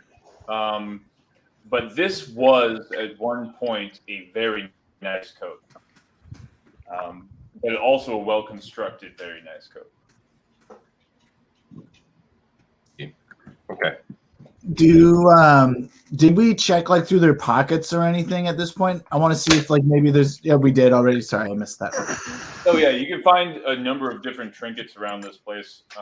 They have a big pile of leather straps and clothing and other trinkets that you would assume that they probably robbed, which is where Namina found that helmet. You Right. are able to secure a pipe that belonged to the big bearded one. Mm-hmm. One of the dead bodies and the one that was laid across the highway has a bushy beard out to here, a big black bushy beard. And finding his quarters, you could almost imagine, or scrounging around in his pocket, you could almost imagine what it would look like sitting against a log, smoking that pipe in the evening. Namita found him the night before. Would so there's nothing there's no more like writing or anything anywhere, like any notes or anything like that. Nothing of note. Nothing of note. No notes of note. Nothing of note. Right. Roll me an investigation check, Soomber. All right. That's not gonna be that good. 9 total again. Yeah, you look around, and besides a bunch of trinkets, nothing extraordinary. Right. All right. Like, there's nothing extraordinary here, guys. Thanks, Soomper. I don't know. This all looks pretty extraordinary to me. Yeah. But just so you guys know, the camp is probably close to 3 hours out from here. So if we continue on foot, so, and I want to take one last quick glance over the bodies. Were they all killed in the same manner? All of them have wrists slit, and they seem to all. Yeah, give me a medicine check. Oh boy, I don't like this. This reminds me of the 10. assassin, the last assassin. Rolled a 10. Okay. You squeeze their body a little bit, and where your fingers press and you let go just stays indented.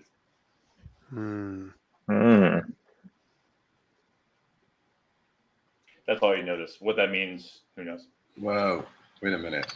Drained. Yeah, That's what I'm saying. They don't have a lot of. They don't have anything left in them. You know. I shake my hand and I'm like, all right, that's nasty.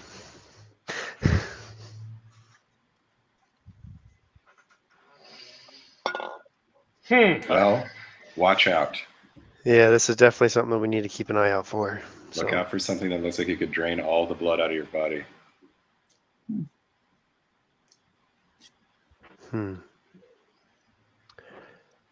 Well, shall we keep going? And let's keep our eyes peeled. Press on. All right, are you leaving the horses? That's a good question. Should we leave the horses? The king's horses, nonetheless. Yeah, I really would like to have a getaway if things get really dicey, but I don't want to add too much time to our travels by looking for an appropriate place. So maybe bring them some of the ways further. Say, Namina, you would know that this road has a path that goes toward that cave. You found it on your return, though you tried to avoid it to stay inconspicuous.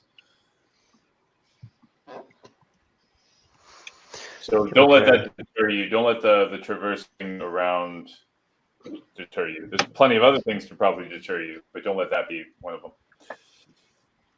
You said that you said that there was a path that I noticed that led towards the cavern? Yep, from where you are. Yeah, from where we are. Okay. It still I think doesn't we should seem just like... keep our eyes peeled for someone to leave the horses soon.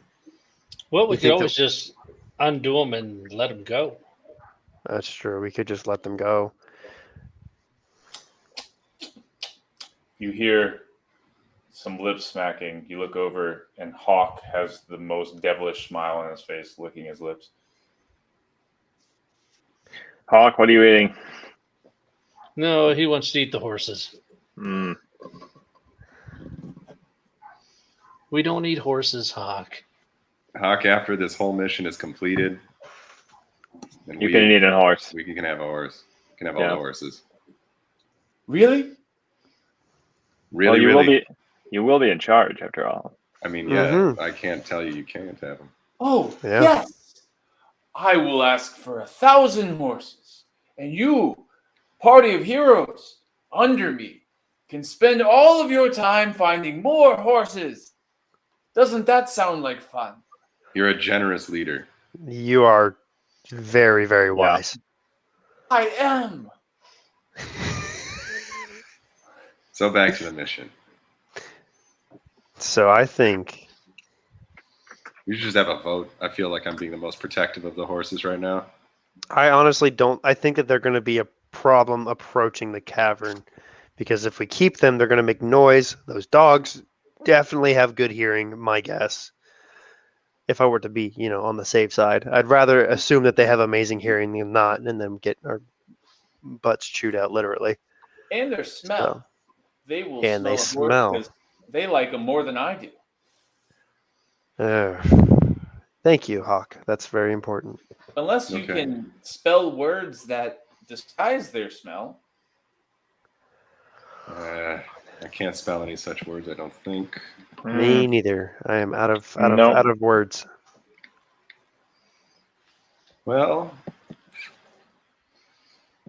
maybe. How far are we from the cave?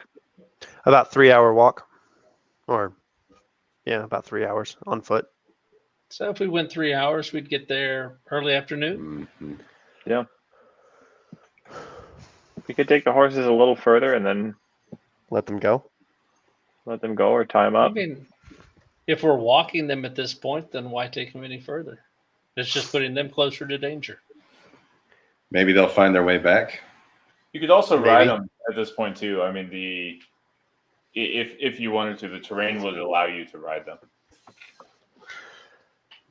That would probably cut our time down pretty significantly if we were to ride them towards the cavern. But then again, if those canines smell these horses, do we want to deceive, or do we want to? I think that we should first assess the situation. Or we could use the horses as a way to pick off some goblins and as bait, basically. Pick off some stragglers that go scouting. Well, I feel like there's now two very different suggestions. One of which is sneak in, and the other one sounds more or less like charging at them with horses. You're not wrong. Which I'm not entirely against, but I think that sneaking in would allow us, it would be more advantage in our side in the long run, because we'd have as long as we got to get in, as far as we got, and then at that point we'd be at full strength. Because technically we're not hired to go in. We were hired to find it and make sure that is what is going on. But we should go in case it's something devastating to the island. I agree. I think we should. But they're violating the treaty at this point, right? Or we haven't seen any orcs yet. We haven't seen the violation of the treaty yet. True. Only 2 of us can go in, though. Yeah, that's true. Invisible. 2 invisible, 1 disguised. 1 second. Hawk, the really big things that Namina mentioned, do you know what they are? The 12 yeah. foot. Those are the workhorses that when we met Soomper, Soomper? He's zoning out. Well, wherever Soomper is, knock knock. I first ran across him as they raided our camp for slave collection. We had a camp just north of Alabast, several a half day's travel north of Alabast, where we would collect those large creatures from the woods, bind them, and deliver them here until your party came and burned down the whole fucking camp. Are they dangerous? No. Are you lying? Yeah. Okay. I just don't like to think of you getting hurt. That's all. So they're not orcs. What? They're not ogres. Oh, they might be ogres. Yes, that's what you call them. I call them. Ooh, Yeah, I didn't think they were ogres. Ogres. Orcs are green. These gray. These are gray and big, mean guys. Yeah. Oh. But they're chained up and they don't. hurt too many of us. Yeah, well, We're very disciplinary with them and learn to crumble their spirits from the insides of whatever their desires are. It's very interesting, Hawk. It's a good argument to not raise the alarms, I would think. Yeah. Yeah, I agree. Huh? How many goblins would it take to capture an ogre? Oh, we had a whole camp, but how many did you have after you captured the ogre? Once you crumble their spirits, maybe 7. But we have chains and ropes, and when we capture them, we generally use the canine things to run them down until there's just no energy left, and then binding them is pretty easy. You just gotta not let them get too angry, because just imagine we bind up them and then they come and go, whoa, and then 4 of my friends go flying into a rock. Ooh. That's very good to know. Thanks, Hawk. No problem. So, you guys are great okay. followers. Let me ask you a question. So, what would happen if we released the ogres? Do you think that they would fight the goblins?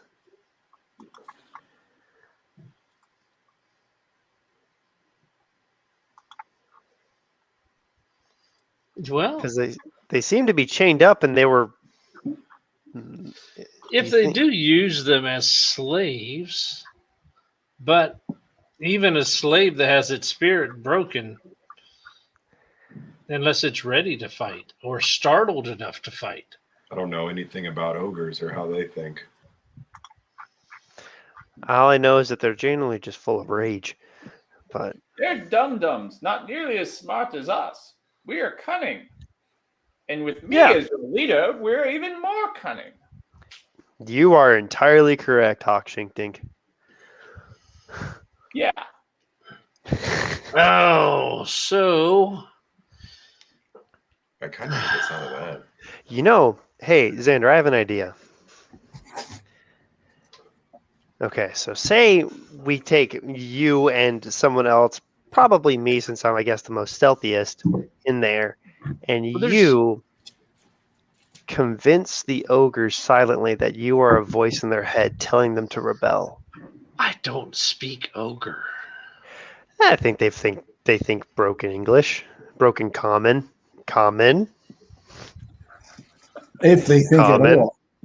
They might be like, what the hell is this sensation? I am your conscience, a divine being, something along those lines. You could probably convince an ogre that you're a. They're not the smartest. From what I know, they're not the smartest thing. They would probably believe that you're some divine entity, or maybe even their conscience, that they're smarter conscience. You mean being invisible? And yes, 100%. Can I? And then while you're doing that, I'm in the middle of releasing them, and then they will then break out. Does anybody have good religion? They could find out. They could try to remember like what ogres believe in or whatever. Well, how about if ogres speak common?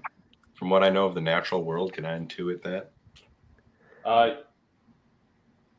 That's good. Yeah. Where have you experienced or heard about ogres, Shochitatu? I don't know, but from what I know of like goblins and all kinds of different stuff, like, hold on, can I try and say something in Infernal to Hawk? Yes, you Is can. that what has he been speaking Infernal to me when he says is that Infernal for ogre? Do I understand that? You do not. Damn. It's probably goblin speech. But I can't. If somebody has some experience or some way that they would know anything about ogres, let me know. That's all I got. I'm just making assumptions here. Look, I like the idea of breaking the ogres free. Convincing them of being their consciousness sounds like a bonus. So what's to say the ogres, when broken free, wouldn't just attack the goblins by That's the default? point. Yeah, you don't need a conscience to tell them that. Well, their They're spirits are enslaved. broken right now, and if they're Okay. broken spirited, then they're probably not going to rebel, even if they're breaking out of a chain. They'd probably just patiently wait for the chains to be put back on. But if we can But either what- convince them to run away, Yeah. So what if you played a really exciting sort of rebellious tune, Xander? Inspired them all to break free. if I had Sonya, Oh, that's right. No Sonya, huh? Guessing that's his but loot. we could, even if they ran or we undid their chains, scared them enough that they ran away, the goblins would go chase them down to recapture them since they need them, That's true. thus taking away half of the power of the Right. mines. It's a diversion. Yeah. I like this. This is an interesting plan. So what kind of... Is there something that would really excite an ogre? A female ogre. Dead meat. A female. Dead, gross, decaying meat. Like a corpse, for instance. Show, I'm going to need you to take one for the team. We gotta lure a goblin. We gotta lure one of them goblins into the ogre room, or we gotta be in the ogre room and there's a goblin in there. Okay. And So- then it's over. But we just have to find out where the ogres are, which I think Hawk would know. The ogres, they were moving stuff freely, and I know that there's at least two. That's all. That's what I know. There's at least two, because I saw two. Ooh. Can Sumpa pull out his bunyip thing?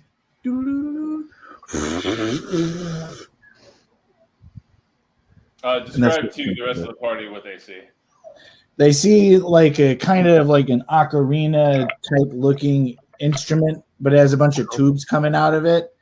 And what you see in here is me, like, I put it up, and I, instead of like what you'd expect, like some sort of like musical notes, you just hear like I'm just blowing into it, like maybe like an occasional kind of a noise, but like that. What's that for? I'm like, the bunyip is coming.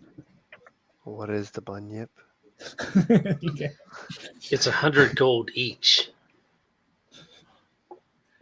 So don't worry about that.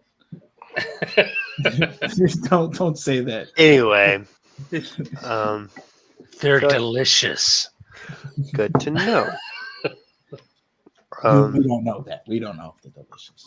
Okay. All right. Anyway, so how about let's get to the cavern, see what's going on there now, and then formulate some kind of a plan. But that's the plan that we're going with right now. Does that sound like a good idea? That's the plan. Press on. We get there. Sparkmaster, Let's are you begin. still in full plate? I can take it off. Well, then I have to carry it with me. We can put it on the horse, right? You could put it on the horse. Yeah. It's pretty beat up the way it is. True. You're probably going to need a new set of armor. Maybe you should just like put some leaves in the paddings in the area so that it doesn't make as much noise.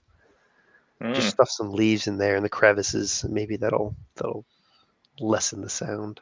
Might stain some of your steel green, but It's already messed up. We can try anything. could that work?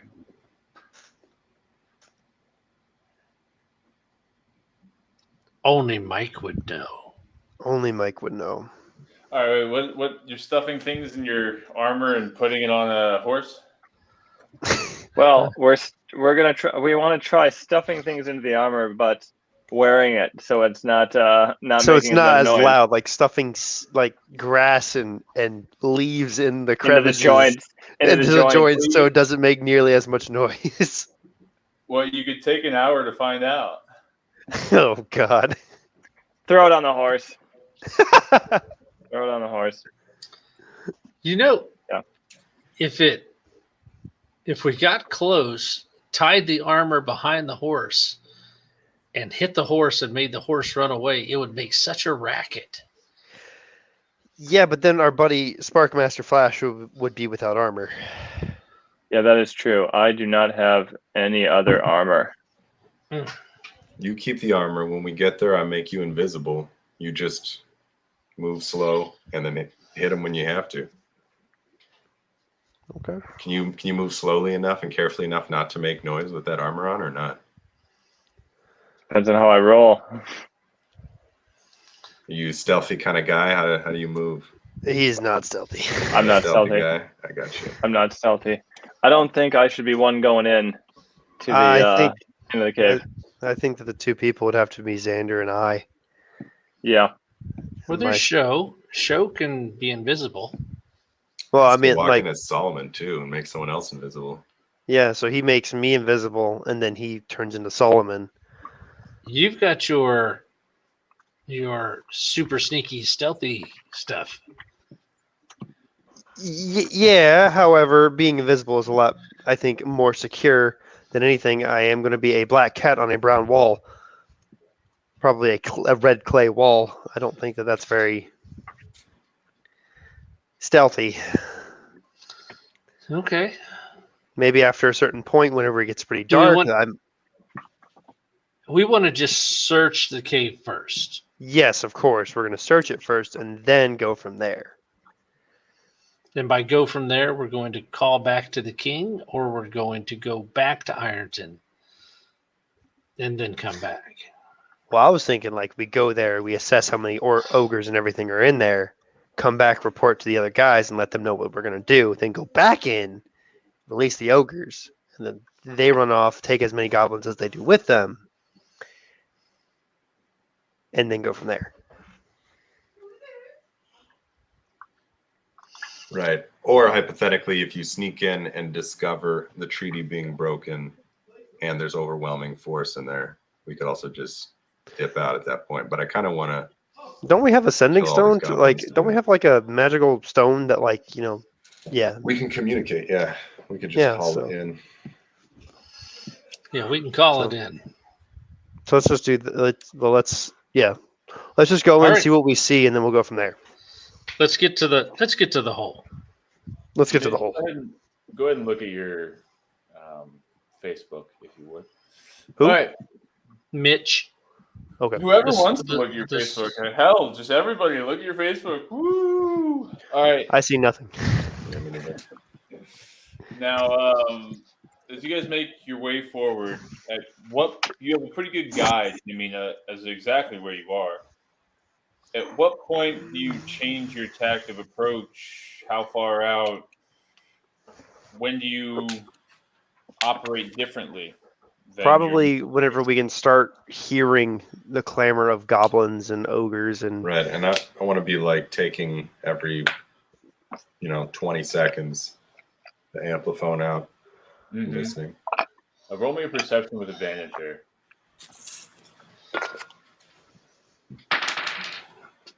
Ooh.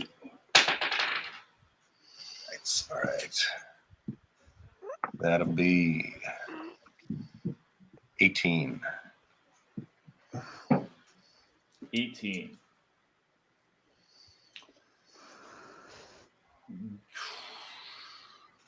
Who's leading the thing? it would probably be me. Mm-hmm. You know where you're going. Yep. Fair enough. Roll me a stealth. Me? And then, yes, you roll me a stealth, and then Sparkmaster roll me a stealth, and we'll take the average. The average. And Okay. Sparkmaster, are you with or without armor? I am with armor. All right. That's Yeah. finish for you. All right, I got an 8. 22. All right. So that'd be what, 15? Bingo. Yep. You make your way toward the cave, and Namina, you know it's maybe about 45 minutes away, maybe 30. It looks a lot different here without the night, in the darkness of night.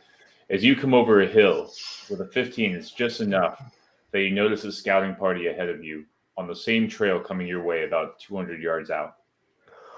They don't see you yet. Required a 15 stealth to get to them without being noticed. Okay. I let the party know, and I think that I'd say, hey, there's a scouting party coming our way. We should probably hide, and we could ambush them if we want to. Yes or no? Yes. Yes. Yes. Yes. Yes. Ambush Yes. Describe the hiding. Okay. Are there trees around?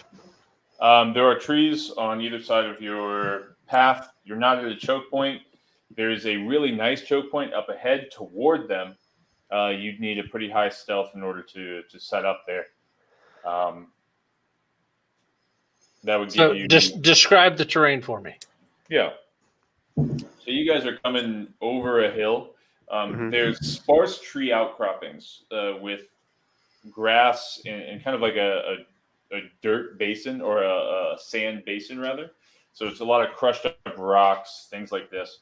The hill that the path goes over, you poked your head basically over. You realize what was happening, but with your stealth, you didn't completely give away your silhouette, right? So you're able to back down without them noticing you as they come. They're zigzagging through little tree outcroppings where occasionally you'll lose vision of them for just a moment, maybe several seconds, which allow you some opportunity to move forward if you wanted to. Behind there is how many do we see? Yeah. How many were there? Were there 3 or 4?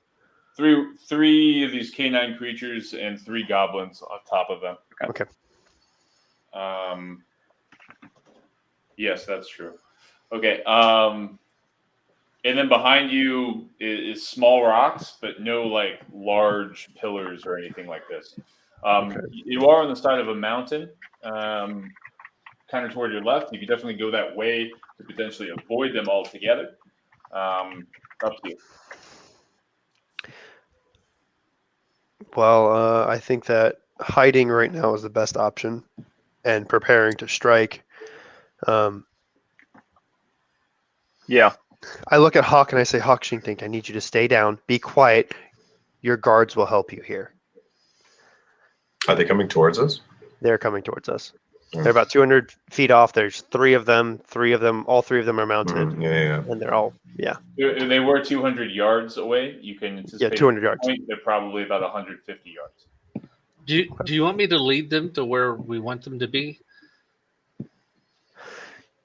If you can do that, I guess. I mean, I can do that.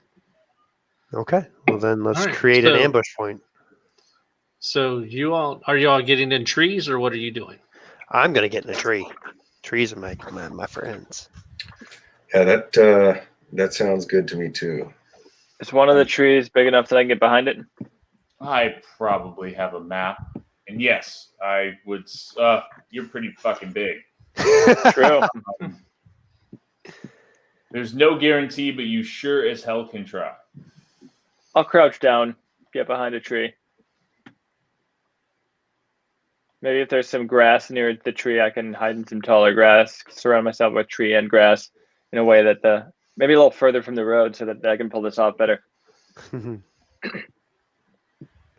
Aha. Let's go. Let's see. Boom, boom, boom, boom. Oh, man. I had almost the perfect map for this, but we'll go with this one. This one's pretty solid. Boom. All right, let's put some daylight on this bitch. All right. All right. Oh, hello. Boom, bam. Right. Here we go. All right. All right. Let me pull this back a little bit so I can see it. All right. And they are coming from the right side or the left side? The right side. This here will be the hill. Okay. All right. All right. So where are we all at? Actually, yeah, I guess they're not far. They're not that far away anymore. So it's time in action. You guys are somewhere on the left side. Let's say here's the hill. That's what we'll do. And they're further to the right, all the way to the right. Correct. Okay. Well, can't I just get behind one of those big rocks?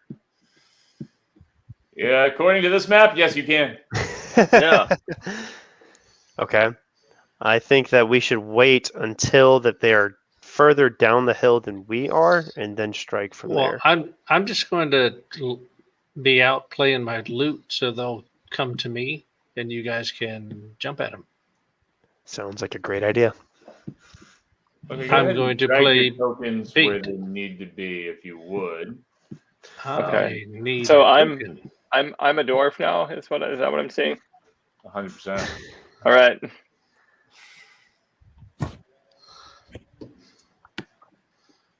Let's just say, yeah, I guess that's about right. Okay. All right, so if they're coming this way. You guys, all right, where are you going, Namina? All right. I will be right about. Whoop.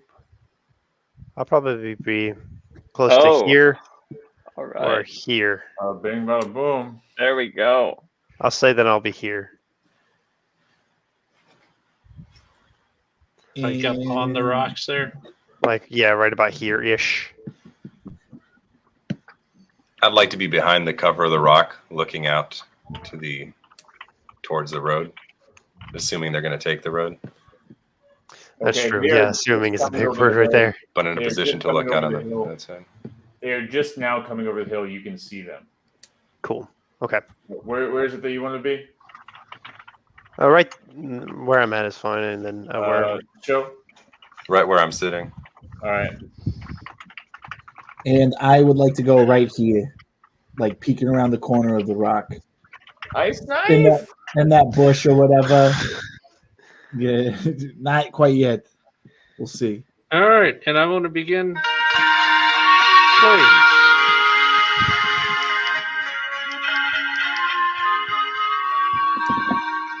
You begin playing.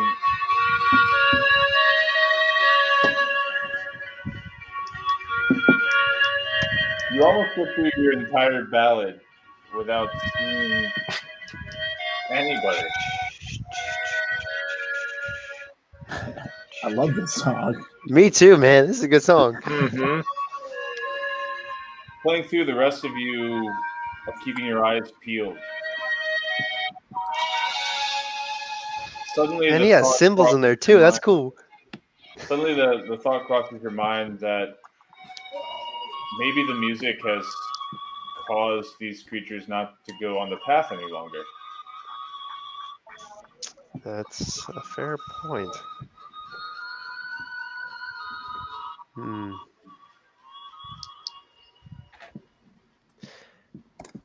All right, so I'm going to begin walking to the road and still playing. Just then, you see three. Mike, I think it's your. Oh. Yeah. Just then, you see three wargs with goblin riders come over the hill, look down at you, crossbows drawn, and aim. Ooh. They look Which- at each other. Where are they? Is that what those three things are? Correct. Those right there, Yep. What? the little pigs. Bingo. Okay. These things. All right. Yeah. I got you. The wolf-like creatures look at each other and start. The goblins do something very similar. You can tell they're speaking the same tongue.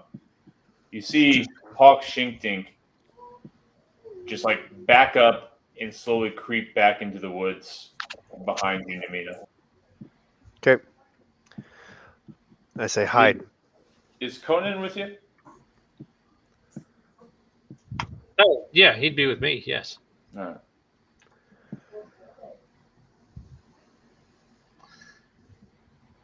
I'm just going to give you. We can adjust him before, but we'll just assume he's right next to you. Okay. And so I see them running. They come over the top of the hill. Yep. And I will put my flute down, look at them, wave, and run back this way towards the woodlot. Okay, immediately 2 of the creatures begin running at you.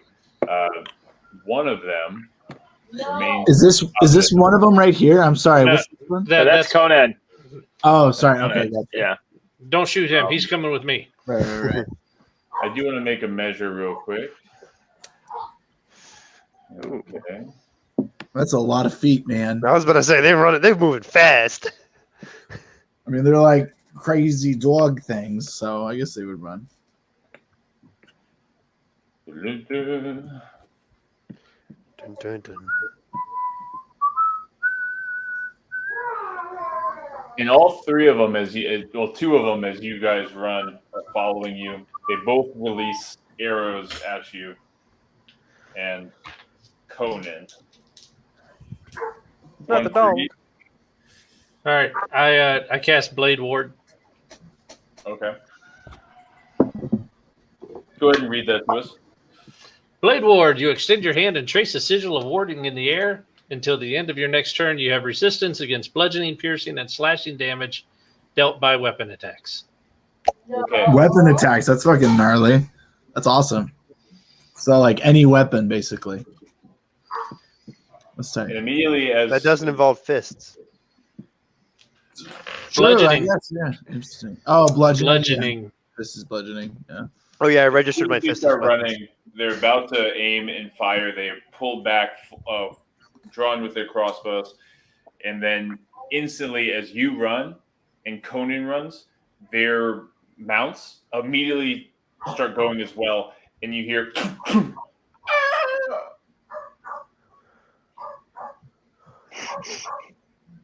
Let's see, Super, you and Sho would have seen this. As they started going, they just released their arrows just as the mounts went forward, and the crossbows drilled right into the back of their mounts. Oh my gosh.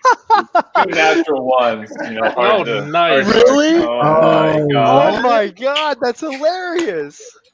Are you rolling with real dice too, Mike? Yeah. Oh, No, he's- fuck. Oh my god. He's using Sparkmaster's dice. Yeah. Yeah. I led my dice to the goblins. This is it. And in that cinematic moment, that is where we will end tonight's episode. Fun. Aww. So close to battle. Yeah, I got to kind of get going somewhat soon. Appreciate you doing that, Mike, because Christina's been looking after the little demon dog for the last 3 hours, pretty much. No worries. No worries. It'll make next episode will be full of combat and maybe death of something. Death. I mean, there was just two mounts that just got impaled by arrows. Those are the ones that are dying, I guess. Yeah. You just see like They just stiffen up and fall over. I think my wife, he actually ran under the couch again. He loves running under a couch. Yep, definitely. Uh-oh. One second, let me see if I could get if you can see him. 1 second. I'm going to turn it upside down. Can you see anything down there or no? Not really. I see something. Oh wait, we see it outlined. It's a blur. There's something in there. There he is. Look, a little guy. Love him. He's so Yeah. cute. He loves going underneath the couch. It's like his favorite place to run to. And on that note, in cute moment, we will see all the rest of you on the next episode of Shore Shack Adventure. Woo!